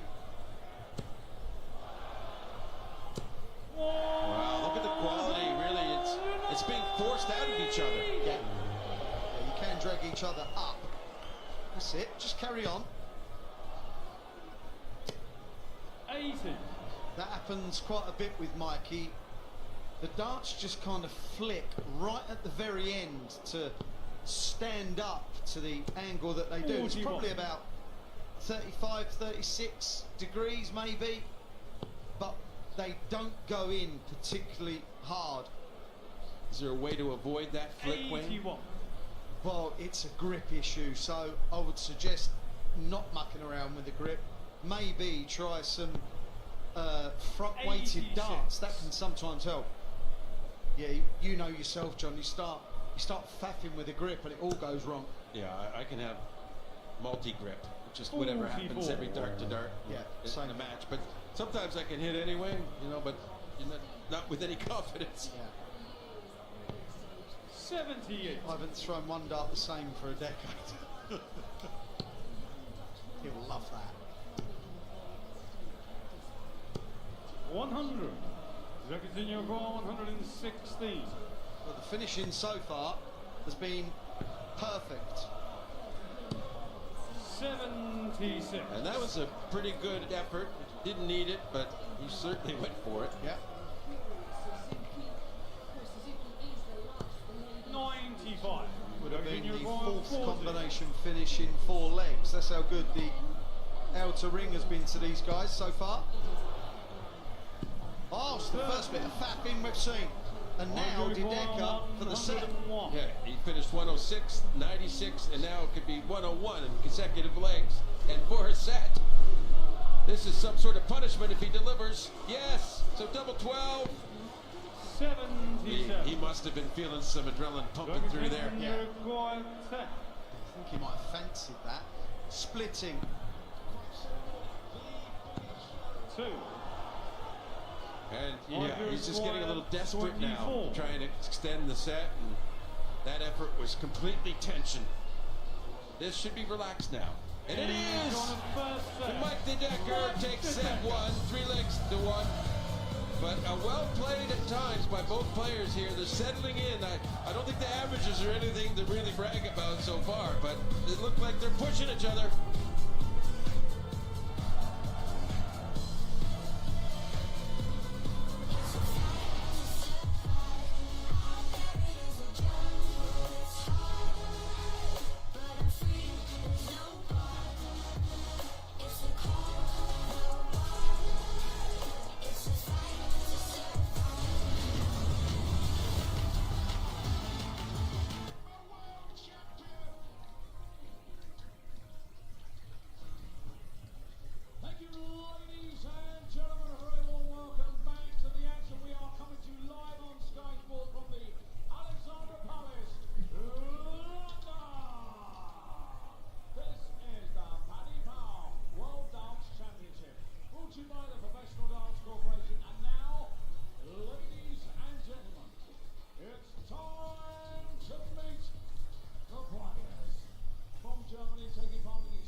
you're a fan of Never Mind the Buzzcocks, who isn't? Well, they've got a little Christmas gift for you, a one-off Christmas special that'll be available on Sky Max now. Meanwhile, back here at Ali Pally, and we're into the opening stages of our second first-round tie of the evening. Mike Dedeker against Dragutin Horvat. It's been a bit of a cagey start from both, but it is the good finishing from Mike Dedeker that has sealed him the first set, and he's a set to the good. At this early stage, just to remind you as well, the winner plays world number 32, Madas Razma, in round 2. And look, it is the ticket that everybody wants, including Peter Crouch. And the good news is he is here to enjoy the action this evening. I'm sure he'll be looking forward. There he is. Give us a smile, Peter. Absolutely loving it, as is the rest of the crowd. Right, let's see how this one unfolds then, and hand you back to John and Wayne in comms. Can't beat your mates, can you? Peter Crouch loves the darts. Yeah, Dragutin didn't play particularly great in that first set. It was competitive, but the finishing from Mike Dedeker was just better than his. That's why he took it by 3 legs to 1. There was some good finishing in there, John. Both can get better, we know that, but it's Dragutin Horvat who takes on the real deal, Mike Dedeker.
Can get better, we know that, but I can't tell you how much in awe I am of the man. I think it's out there that I love it, we know that, but wow, what a man, what a player.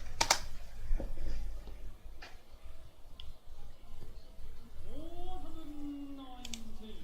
Boris Critchmar with a 3-1 victory over Keegan Brown, and then Matt Campbell with the biggest win of his career today. Wow, what a lineup we've got. $1 million when the first Artino amongst sometimes just struggles when he has to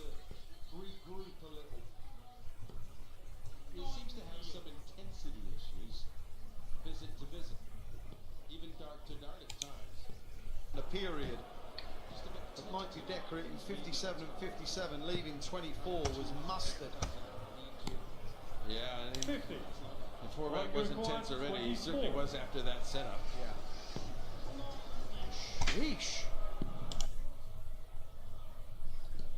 Good leg, or a decent leg from Mike. Everton's not having a good one after breaking in the first. We'll love that. And McGrath is looking strong.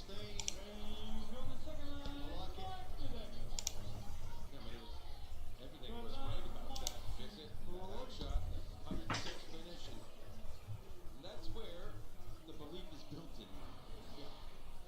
Internally as well. That should help him moving forward here. A good plus, a good positive. You know, he's seen his opponent kind of have a similar sort of finish in terms of confidence. Yeah. And, you know, so that would be the alert, hey, I got to sharpen up, and he has. So that's a really good sign for that. It's nice to have a good leg.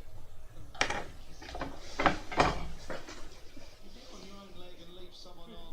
Oh wow, that's not good. If you get on your own leg and leave someone on like 323, you're actually thinking, well, I need to do that against throw. So to do it and break that was good. You're just never satisfied. No, fair point. 96. Just losing the line and weight of that first dart. Leaving anyone in the 300s, no matter who started this, is a throw for me. Don't think I've ever done it.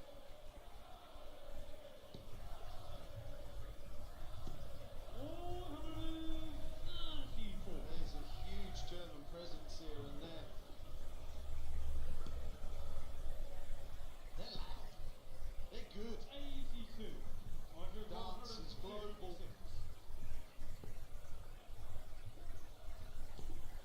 Keep straight. 60. Then you call 134.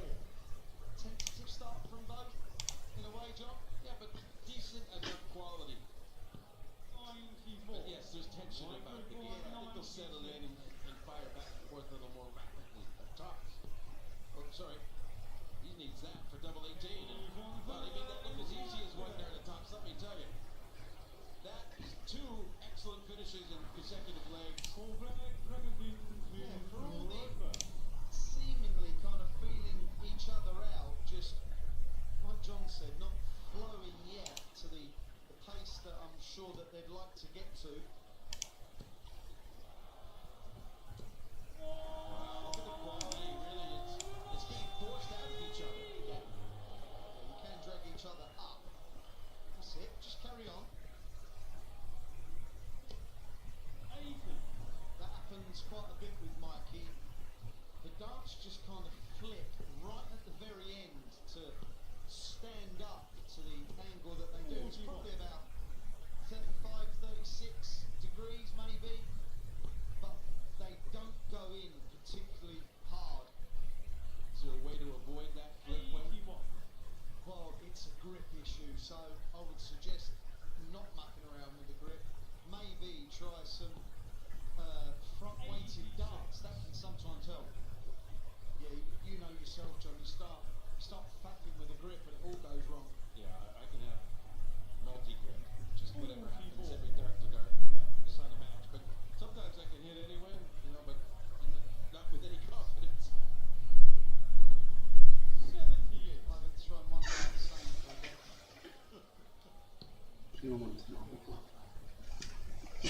Life. 100.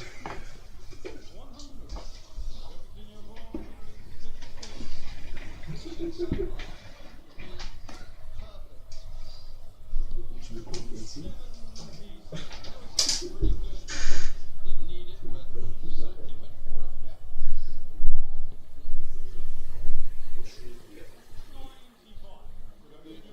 Combination finish in 4 legs. That's how good the outer ring has been to these guys so far.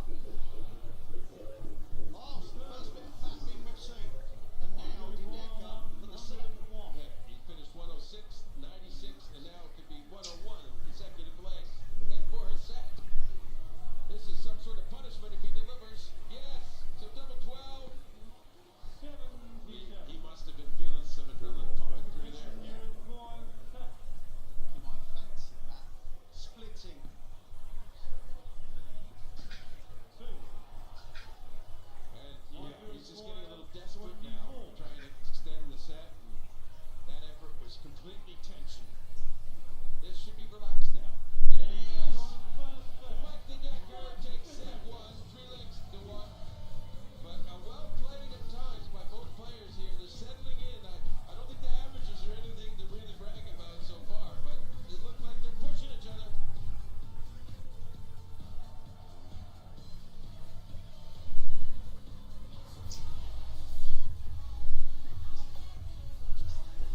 cagey start from both, but it is the good finishing from Mike Decker that has sealed him the first set. He is set for good.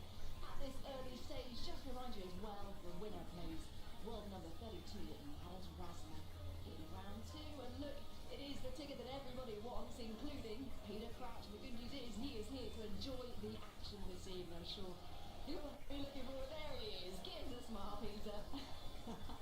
Absolutely loving it, as is the rest of the crowd. Right, let's see how this one unfolds then, and hand you back to John and Wayne in comms. Can't beat your mates, can you? Peter Crouch loves the darts. Dragutin didn't play particularly great in that first set. It was competitive, but the finishing from Mike Decker was just better than his. That's why he took it by 3 legs to 1. There was some good finishing in there, John. Both can get better, we know that, but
finishing is just very, very good. The combination finishing is going to be key.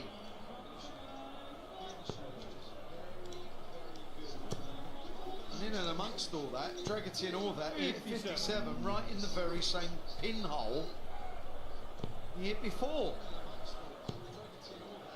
Mike Decker's now averaging 92. He's really upped it from the first set, you know, where he was averaging like mid to low 80s, like 84.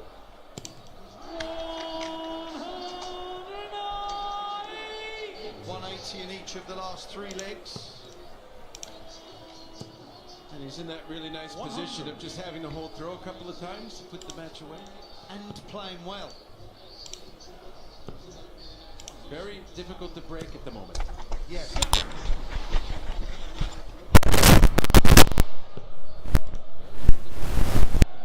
Yeah, Dragutin is just being, he's a bystander here at the moment. I mean, really, the break in the first leg on that super steal, it only occurred because the Decker was so thorough. Now that I like. If he'd have hit 95, would have left 99. He realised a bit late, but at least he stopped rather than, I'll throw it. Good board management from Mike Decker. 59. Mind you require 62. No, he left 62. Okay, another 15. And he likes that double 16. He's on the third line. He owns it even. For Blake Dragutin to throw first. 106, 96, 100, 110, 84, 62. All those combination finishes, John. Stunning. 84, 62. All those combination finishes, John. 57. Stunning. Yeah, scoring really has come to life as well in the second half of the match, if you will. If this ends up in a 3-set match, has come to life as well. The game, yeah, if it ends up a 3-set match, yeah, the game could turn. We know the idiosyncrasies of set play, a hold here and a break, and Horvat will have a set. And it should never be easy to win anything on a dart stage. We're hoping that this goes to at least the 5th leg here. The dragon in the holder's throw. At this point, it looks pretty likely that this goes to at least the 5th leg here. 97. The dragon in the holder's throw. At this point, it looks pretty likely that this goes to at least the 5th leg. Oh, just barely back into the 20s and it scrambled to finish. So a good job in the end. Yeah, I know he wanted more. Yeah, that kind of visit is what's been helping him, John, with the trebleless visit. The mighty Decker on the ball again, knowing that straight darts and one treble would have left 162. That was a pretty good effort and a great lead. Spectacular outshot time. For the match. 7 to leave top. 56. Can't get it, but the pressure is on Dragatin. The way his darts go in, he can give himself a marker. He can work in from that. Don't you worry about that. Mike to throw first. He did a little calculus quickly in his head and he made the right adjustment. Yep. 140. There we see it. Look, you wouldn't believe that he would even touch flights from that far away. But the way his darts go in that angle, that would have seemed so inviting. Well, the flights are actually wider than the points. Oh, I did not know that, John. Thank you very much. 140. John, please. What a leg. Well, to the uninitiated, that might not be too obvious. That explains it, though. Yeah. Averaging 94.5, 4 180s, 53%. Kicking off 140, 140, 93 in a leg to win the match. Madders Razma knows that's if it's done and dusted here in this leg by Dideka. Razma knows that he's in for a game. Yes, he's seeing the evidence here, and I would suspect too, watching this, that the Decker will be much better even the next game. Yes. Just because he's getting into it. He's looking better with every visit. Wouldn't surprise me if Decker went off favourite for the match. That was just so good. That was so clean. That was so clinical. Mike Decker did a real job on Dragatin Horvat there. Yes, he wasn't at his best, Dragatin. But Mike Decker, after a bit of a sluggish, slow first set, gets the job done. And he beats Dragatin Horvat by 3 sets to 0. Madders Razma awaits.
John, I'm looking forward to this one. This has all the ingredients to be a really good top tie, doesn't it? Well, there's so much intrigue about since the Grand Slam and in his performance against Greaves and how he handled everything, you know. And We're talking about the booze. The booze, yeah.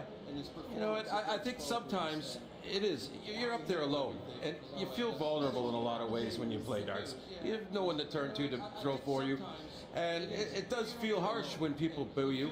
But I think you need the perspective, and especially initially when it first starts, is when they're booing him in a match where they're really what they're trying to do is cheer for his opponent in given situations, and you know, especially in the battle of the sex match type ones. And so you got to kind of have that in your head. Wait a minute, it's not me that they really have a problem with. They just want her to win. So if you have the right attitude about it, which is hard.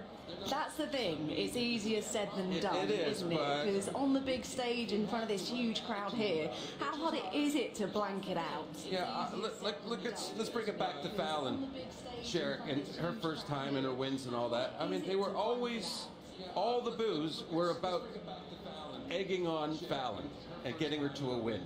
It was never personal about the player, the opponents. So it happens, and it feels horrible if you take it to heart, but you got to realize this is situational. This is just something that goes on. I had this when I played against Kurt Shepard in the final here, in the first final in 2008. He was such a Cinderella story. They all wanted, they were booing me and they were cheering my missed doubles in every which way. And I coped with it. I got mad once or twice, but I coped with it generally because I understood, hey, they want him to win. Of course they do.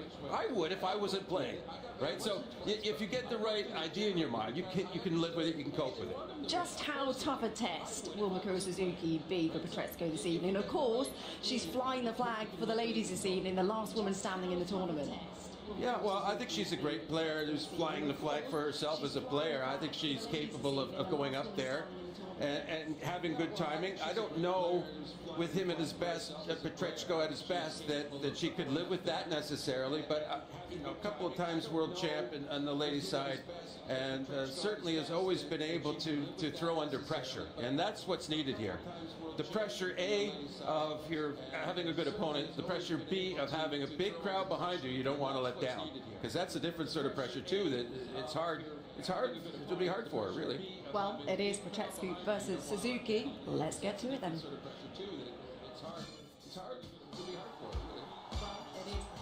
It kind of feels like he's ready to be part of it. He's clearly ready mentally.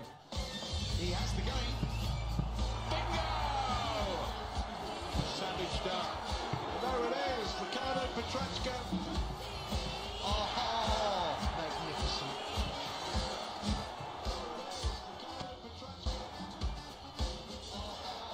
Thank you, ladies and gentlemen, a very warm welcome back to the action. We are coming to you live on Sky Sports from the Alexandra Palace, London. This is the Paddy Power World Dance Championship, brought to you by the Professional Dance Corporation. And now, ladies and gentlemen, it's time to meet the players. Would you please welcome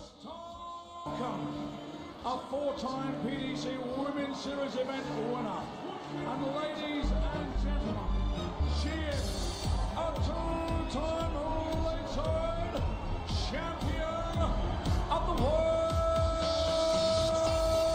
the Miracle, Mikuru Suzuki.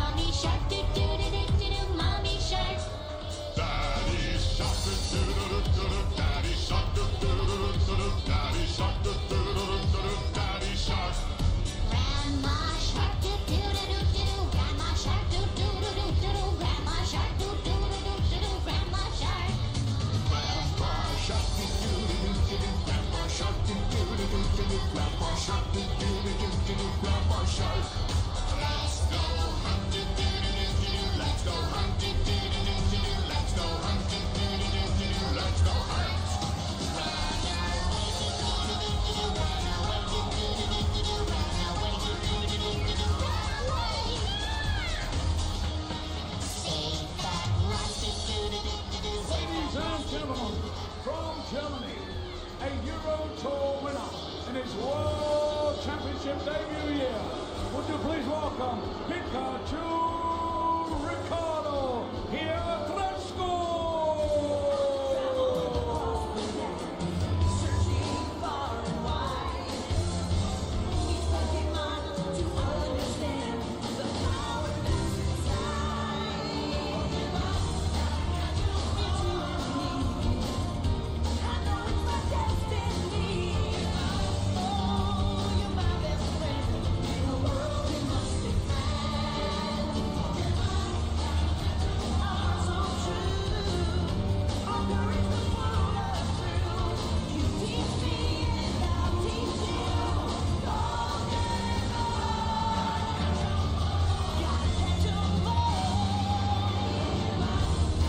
Yes, we're into our final first round tie of the evening. It should be a good one as well. You heard it there. Pikachu and Baby Shark. Well, that's got all the kids' attention at home, isn't it? And you will be singing Baby Shark all evening long, I promise you. We are here. So a first dance on the Ali Pally stage for the German Ricardo Francesco. He's making his debut here at the World Championships this year. He won his tour card in 2022 and has made a decent impression on the PDC circuit since then. One of his highlights this year, that has been winning his first PDC title at the 2023 German Darts Championship. The final event of the 2023 European Tour. That was beating Peter Wright in the final, having earlier dispatched none other than 𝐋𝐈𝐕𝐄, who of course headlines this evening. He faces Mikuru Suzuki, the Miracle, two-time women's Lakeside champ and women's world match play runner-up. Mikuru hasn't progressed beyond the first round, so I'm sure she'll be looking to go beyond that this evening. Very much looking forward to this one. Let's remind you that the winner will face 2022 quarter-finalist, the Riot Callum-Ridds, in the second round. Okay, to guide you through it all, it is Laura Turner and John Park. Yes, thank you, Anna. Yes, and I wonder, we know where allegiances lie here in the Ali Pally. It seems they're behind Mikuru, but I wonder what the kids at home, I do wonder who they prefer. The walk-ons are great. It takes a little bit of character to walk up to a kid's cartoon theme, doesn't it? It really does.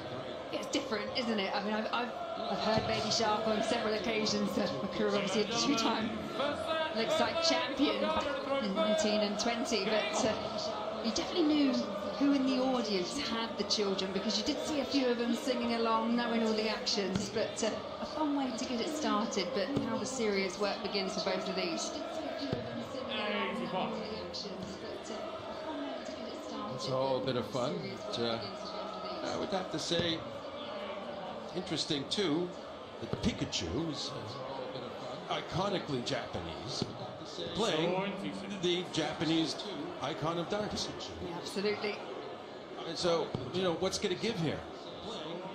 I think I have to agree with what you were saying upstairs, that Francesco can just play his own game, focus. Obviously, I did hear a few chants for Pikachu as he was taking his warm-up darts. Well, yes, Wayne made a good point at the start of the show tonight. There's a large group of German fans here tonight for this. So they love to support their players, and rightly so, because they've come along so well, and so many different talents these days. It's the good number of Germans that we've had in the tournament so far, 5 this year.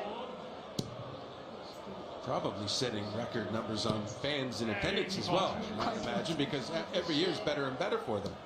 Yeah, there's a good reason to plan in advance. Absolutely. Tickets, gold dust, sell out. There's a good reason to plan in advance. Absolutely. 81. We have a bit of a medium pace to this one. Wouldn't say it's slow, but they're not going to be rushed, are they? But I think they complement each other pace-wise. They're very similar. And hopefully it's just one of those matches where they both can just get on and play.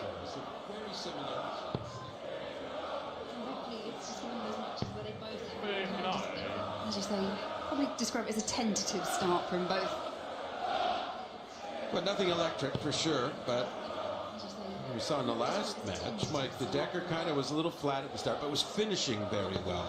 Maybe that'll be an indicator here. Let's see who gets this first leg.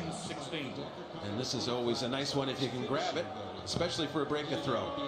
Just a little below that one. Yes. Double 18. Oh, great start to the match for Pietreczko. 116 finish, breaks the Suzuki throw, and he's greeted warmly by the audience. That went from boos to Pikachus. That worked out well. It did. Kind of rolled in very nicely, didn't it?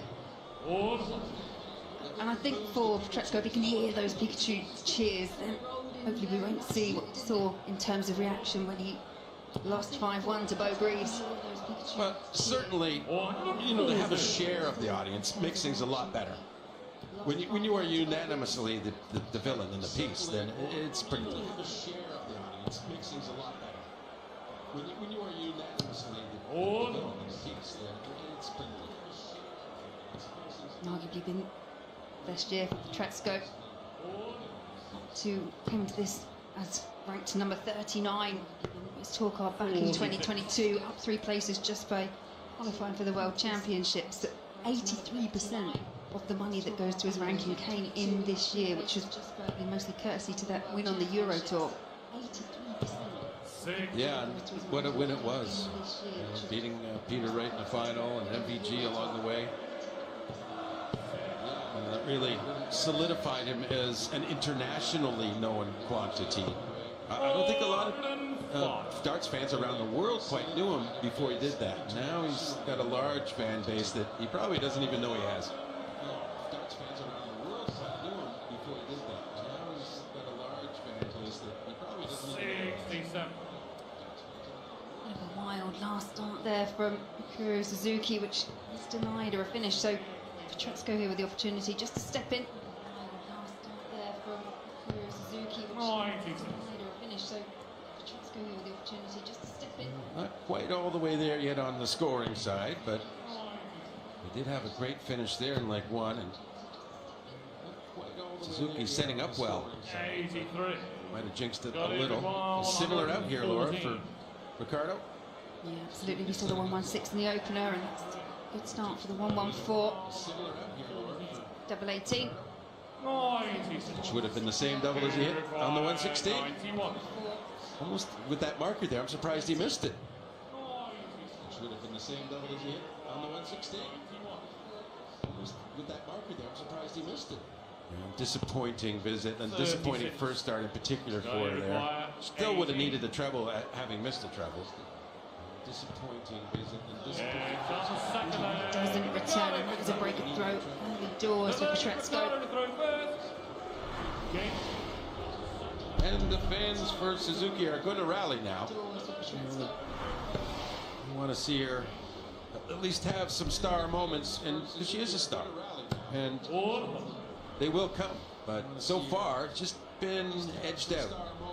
I think back to her debut where she played James Richardson, she did go 2 sets down. She actually went 2 legs down in the 3rd set, and again she did rally and she forced that tiebreaker leg all the way back. She went 2 legs down in the 3rd set, and again She's a fierce competitor. There's no other way to look at it. In her first BDO World Championship, beat Lisa Ashton, the defending champ, first game, and ran through the rest. And I guess her second World Championship, she beat Lisa in the final.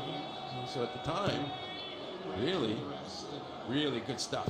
Yeah, she's all the top women players, and had a really good start to the season on the women's tour. Just tapered off towards the end, and unfortunately was in second place for quite some time, but fell among 4 out of the last 5, which saw her leapfrog and claim that place at the Grand Slam. So I'm sure Mikuru, after that disappointment of not being at the Grand Slam, will want to make the most of it up on the stage. And I thought she comported herself well at the Grand Slam last year. Really looked at home in that environment, so that's why I'm pretty confident. And although it's been all Pietreczko so far here, there will be some Suzuki moments. 79. Leg from Suzuki. Upside chance here, down to 138 after just 9. Leg from Suzuki. So 84 now. Still lots of options on what to get there. You know, treble 20, maybe the treble 16 to come back, double 18. Still lots of options on what to get there. You know, treble 20, maybe the treble 16. Disappointment etched in her face there. 64. Go, you require 85. Edged in her face there. Double 14 to take set one. Well, he swept Suzuki aside. Brilliant finishing. Ricardo Pietreczko has been unblustered so far, going about his business very well.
That all unfolds as in Sky Sports Cricket.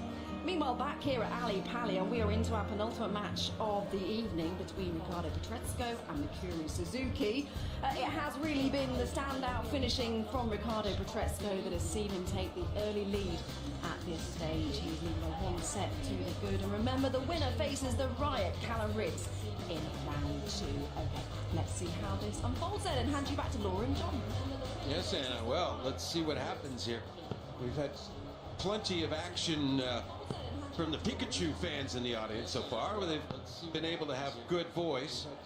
But Suzuki yet to have a dart at double, and that makes it hard for her support to really get actively vocal here, Laura. Yeah, I totally agree with that. I mentioned it in the break with John that for the crowd to get behind it, you know, that she's going to need to show them something. And almost thought that 138 was going to go, but She just hasn't found her range. Hopefully a leg to have settled in. Thought that 3-8 was going to go, but she just hasn't found her range. Hopefully a leg to have settled in. One.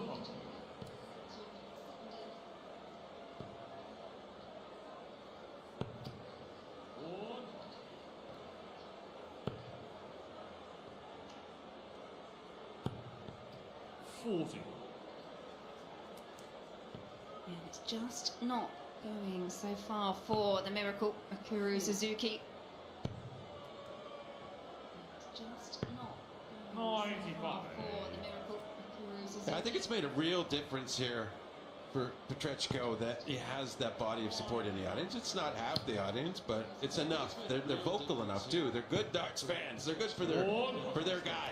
Absolutely. And it's just that, just knowing they're there in some capacity, I think has really relaxed him. It was interesting to hear what 𝐋𝐈𝐕𝐄 was saying, and some of that advice has come through that you don't want to be fighting against the crowd. You want to be able to just focus on the match in hand because he's had such a fantastic season. He's such a good player. You need to let your ability shine on that. Yeah, it's a very rare instance when a dart player gets the best of the crowd. I think Peter Snakebite Wright pulled that off one time. Tried it again in the Premier League and soon gave it up. 91. It's not easy. 61. This shot is not easy. It's a good start. It's not easy. This shot is not easy. It's a good start. 137. Nice last start. Double 12. If 𝐋𝐈𝐄 can't take the 157. Oh dear, well, he gave it a good go, and we can certainly see the quality and why there's so much talk about his game.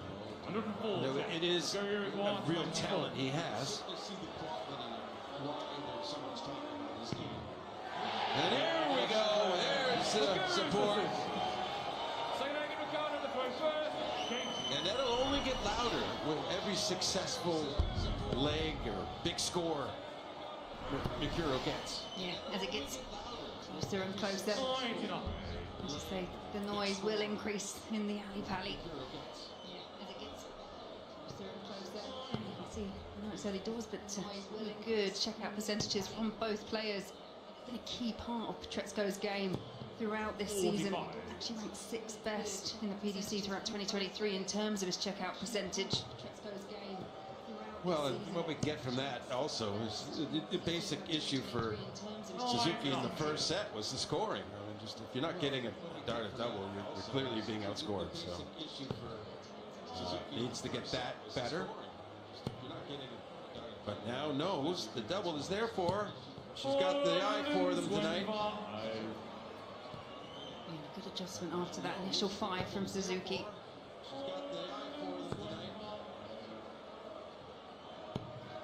Yeah, also a good adjustment from the 45 the first visit to the 125 the second. Yeah, also a good adjustment from the 45 the first visit to the 125 the second. Probably needed 2 big trebles to keep interest in this leg, which Ricardo started. Probably needed 2 big trebles to keep interest in this leg, which Ricardo started. 79. You know, in some ways, though, Laura, I don't think that any lead safe for 𝐋𝐈𝐄 in this venue if there's a hint of Suzuki coming back in. No, I agree. I do agree, but another man, the German.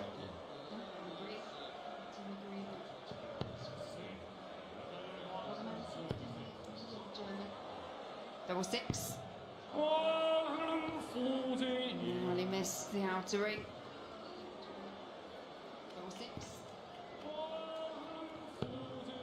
Really missed the outer ring.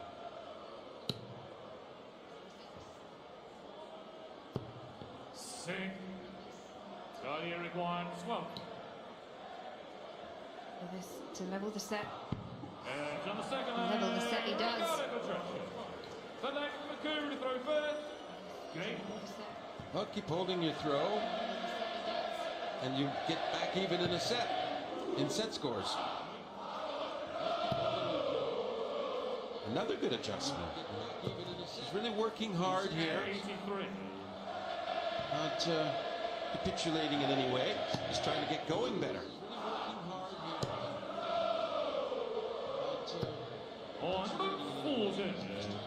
Although she didn't win a leg in the opening set, it was just the one break of throw. So as you say, John, she could find a way of holding her throw. She'll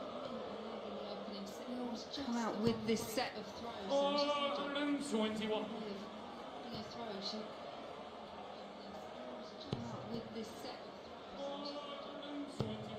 Wants to clean up the ones and fives out of the visits too. It's eating into the two treble turns overall in a leg. Still, it's good to see that the trebles are being hit. Yeah, I think that's the key part, isn't it? It's having that consistency within the throw, keeping it straight. Even if you stay in the 20s, within the throw, keeping it straight. 73. Stay in the 20s.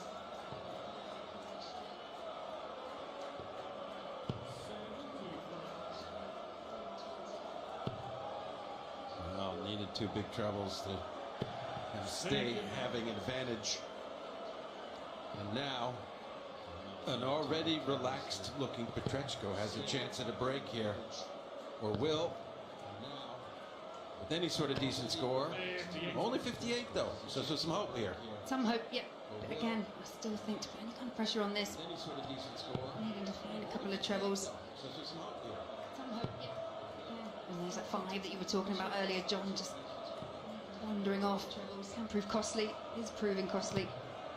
It seems like almost won a visit in the 5s or the 1s now. Made up for that a lot with some treble 20s, but this is a threatening of the break, and wow, missed the big single, going for the treble of course, but this opens the door to a spectacular 1-3-2 out. Missed the big single, going for the treble of course, but this opens the door to a spectacular. Needs to find a 57. Would that have been a good lie on the bolt for? May have been quite difficult, just blocking her view slightly, but more academic as Petreczko comes back for tops. May have been quite difficult, just blocking her view slightly. That's pretty good to work with. Yes, right underneath it.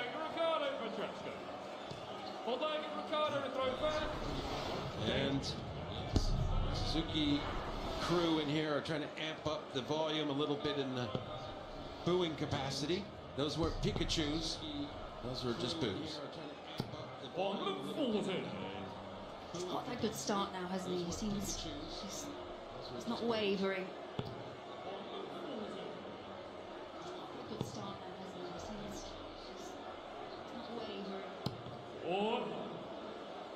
Another thing that Wayne said, top the show about this match, maybe Ricardo getting in trouble or not, was it's pretty dependent on whether you get out in front or behind.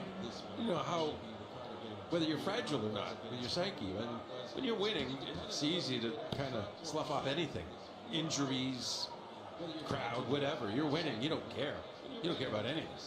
Yeah, I totally agree. It's kind of buzz, that adrenaline rush. And you win the lead, because don't forget, Petreczko on debut here, trying to back up his Dragulus 2023.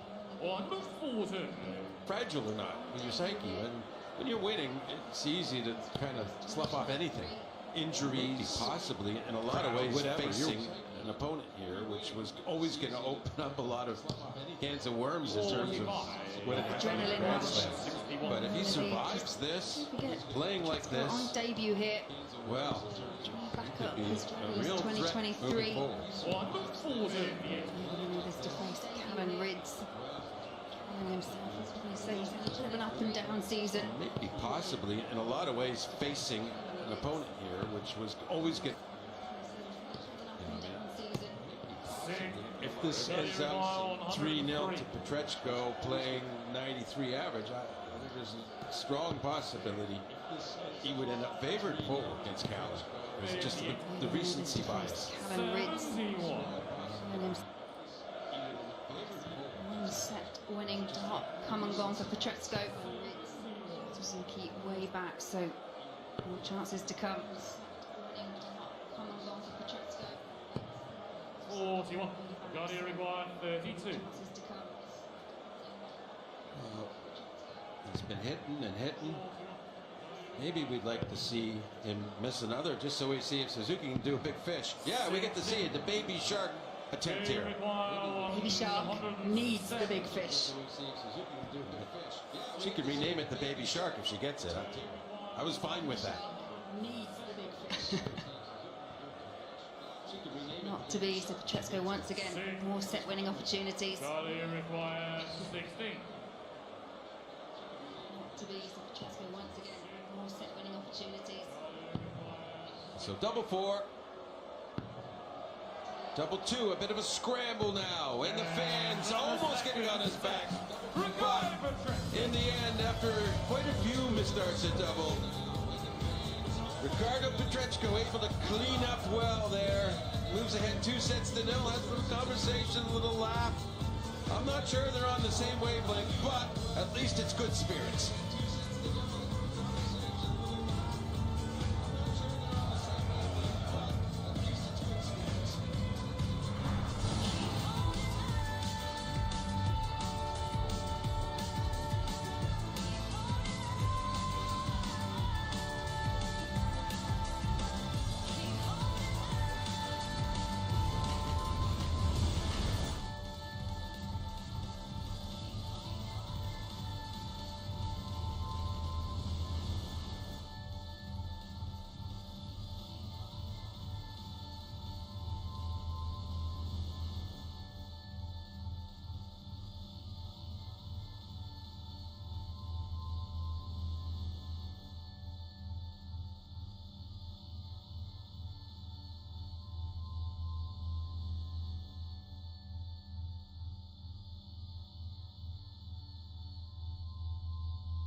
It's Pikachu. Been all his way so far tonight. In this match, one effort at double for Suzuki, and it was successful. So that's the one leg she's won, but Petrenko just comprehensively outscoring her at this point. And aside from one really scrambling leg, the doubles have been going in very well, Ricardo. It was just finishing off that last set, wasn't it, really? That you just stumbled across the line, but it's not having any pressure from Mikuru Suzuki. And as you say, 1 from 1, that's great 100%, but it does indicate the fact that she's just not able to keep up with the scoring power of Ricardo Petrenko. Well, yeah, and the 6 out of 15 on all those missed doubles in that leg, but he didn't get punished. He didn't lose the leg, so it's actually irrelevant. He might as well be 100% himself. Absolutely. But we did mention before, Suzuki has been in this position on this stage when she faced James Richardson. She was 2 sets down, she went 2 legs down in that set. She managed to find a way back. I don't know what you think, John. Perhaps this is a different customer here with Ricardo. Yeah, definitely kind of a different sort of a player at a different place in his career, but that doesn't necessarily mean the same sort of thing couldn't develop, because it's just a difficult situation when a crowd favorite starts to get some traction in a match. It's going to get very loud, it's going to get very awkward if it happens. Yeah, I think that's she's trying to stop to 170 after 9 on throw.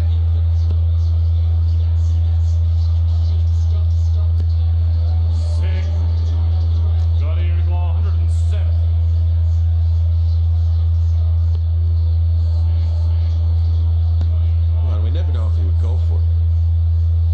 I mean, we saw Matt Campbell today go for a 170, miss it, end up losing the leg to James Wade.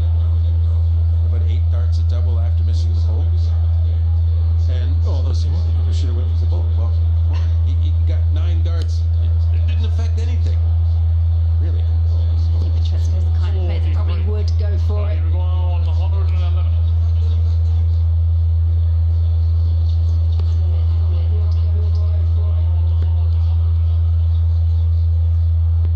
Yeah, a nice attack on 1-1-1. Really smooth delivery, changing the movement on the arm from each target to target, smooth, and just finds the spot and a good release and arm action once he's in the right location. Really nice to watch when he's hitting his outs like he is. Yeah, he's been very good. Second ton plus checkout for Petrenko in this match. Kicked us off with a 1-1-6 and just followed it up with a 1-11.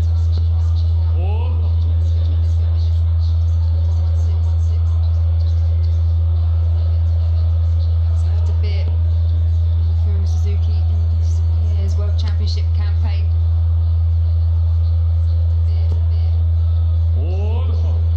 So do you think his color-coded dart throwing is a Pokemon thing or something? He always has the black flight and then the red flight and then the yellow flight. Potentially. I got into that kind of scenario. I used to throw 2 darts the same and one odd one always had to go last. So when you accidentally throw the wrong one second, you like just go get your darts because he's messed up? If that was an option, I would, because normally the first one would drift into a 1 anyway, so yes, I would have, but no, it does put you off as a player. These little quirks. Oh, it's a wonderful sort of superstition. He's not the first to do this sort of thing. It won't be the last. But it is a fun aspect of the game. Purely fun.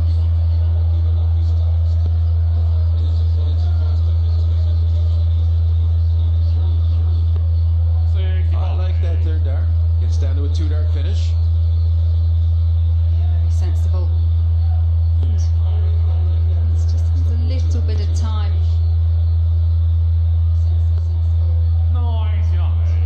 And Petrenko didn't quite get the 2 big trebles to really pressure her.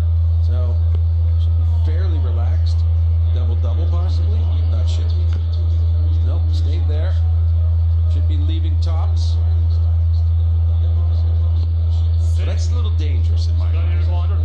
You drop 2 very low of the treble, and then you're trying to hit a single. Yes.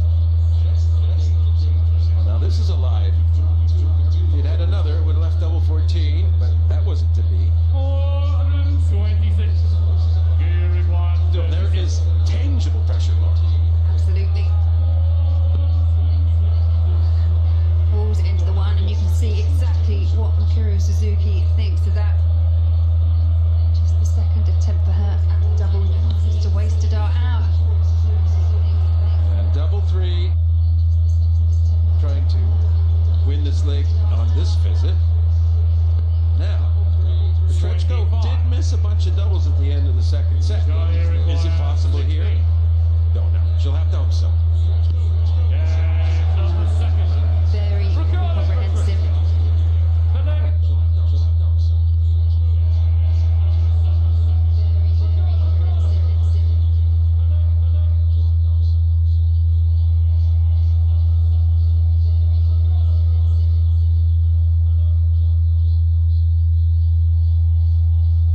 Finishing from 𝐋𝐈𝐕𝐄 takes advantage, and I think you'll know as a player, when you actually do set up an advantage, when you do have the opportunity to take a leg, and you miss it in that kind of style, very frustrating.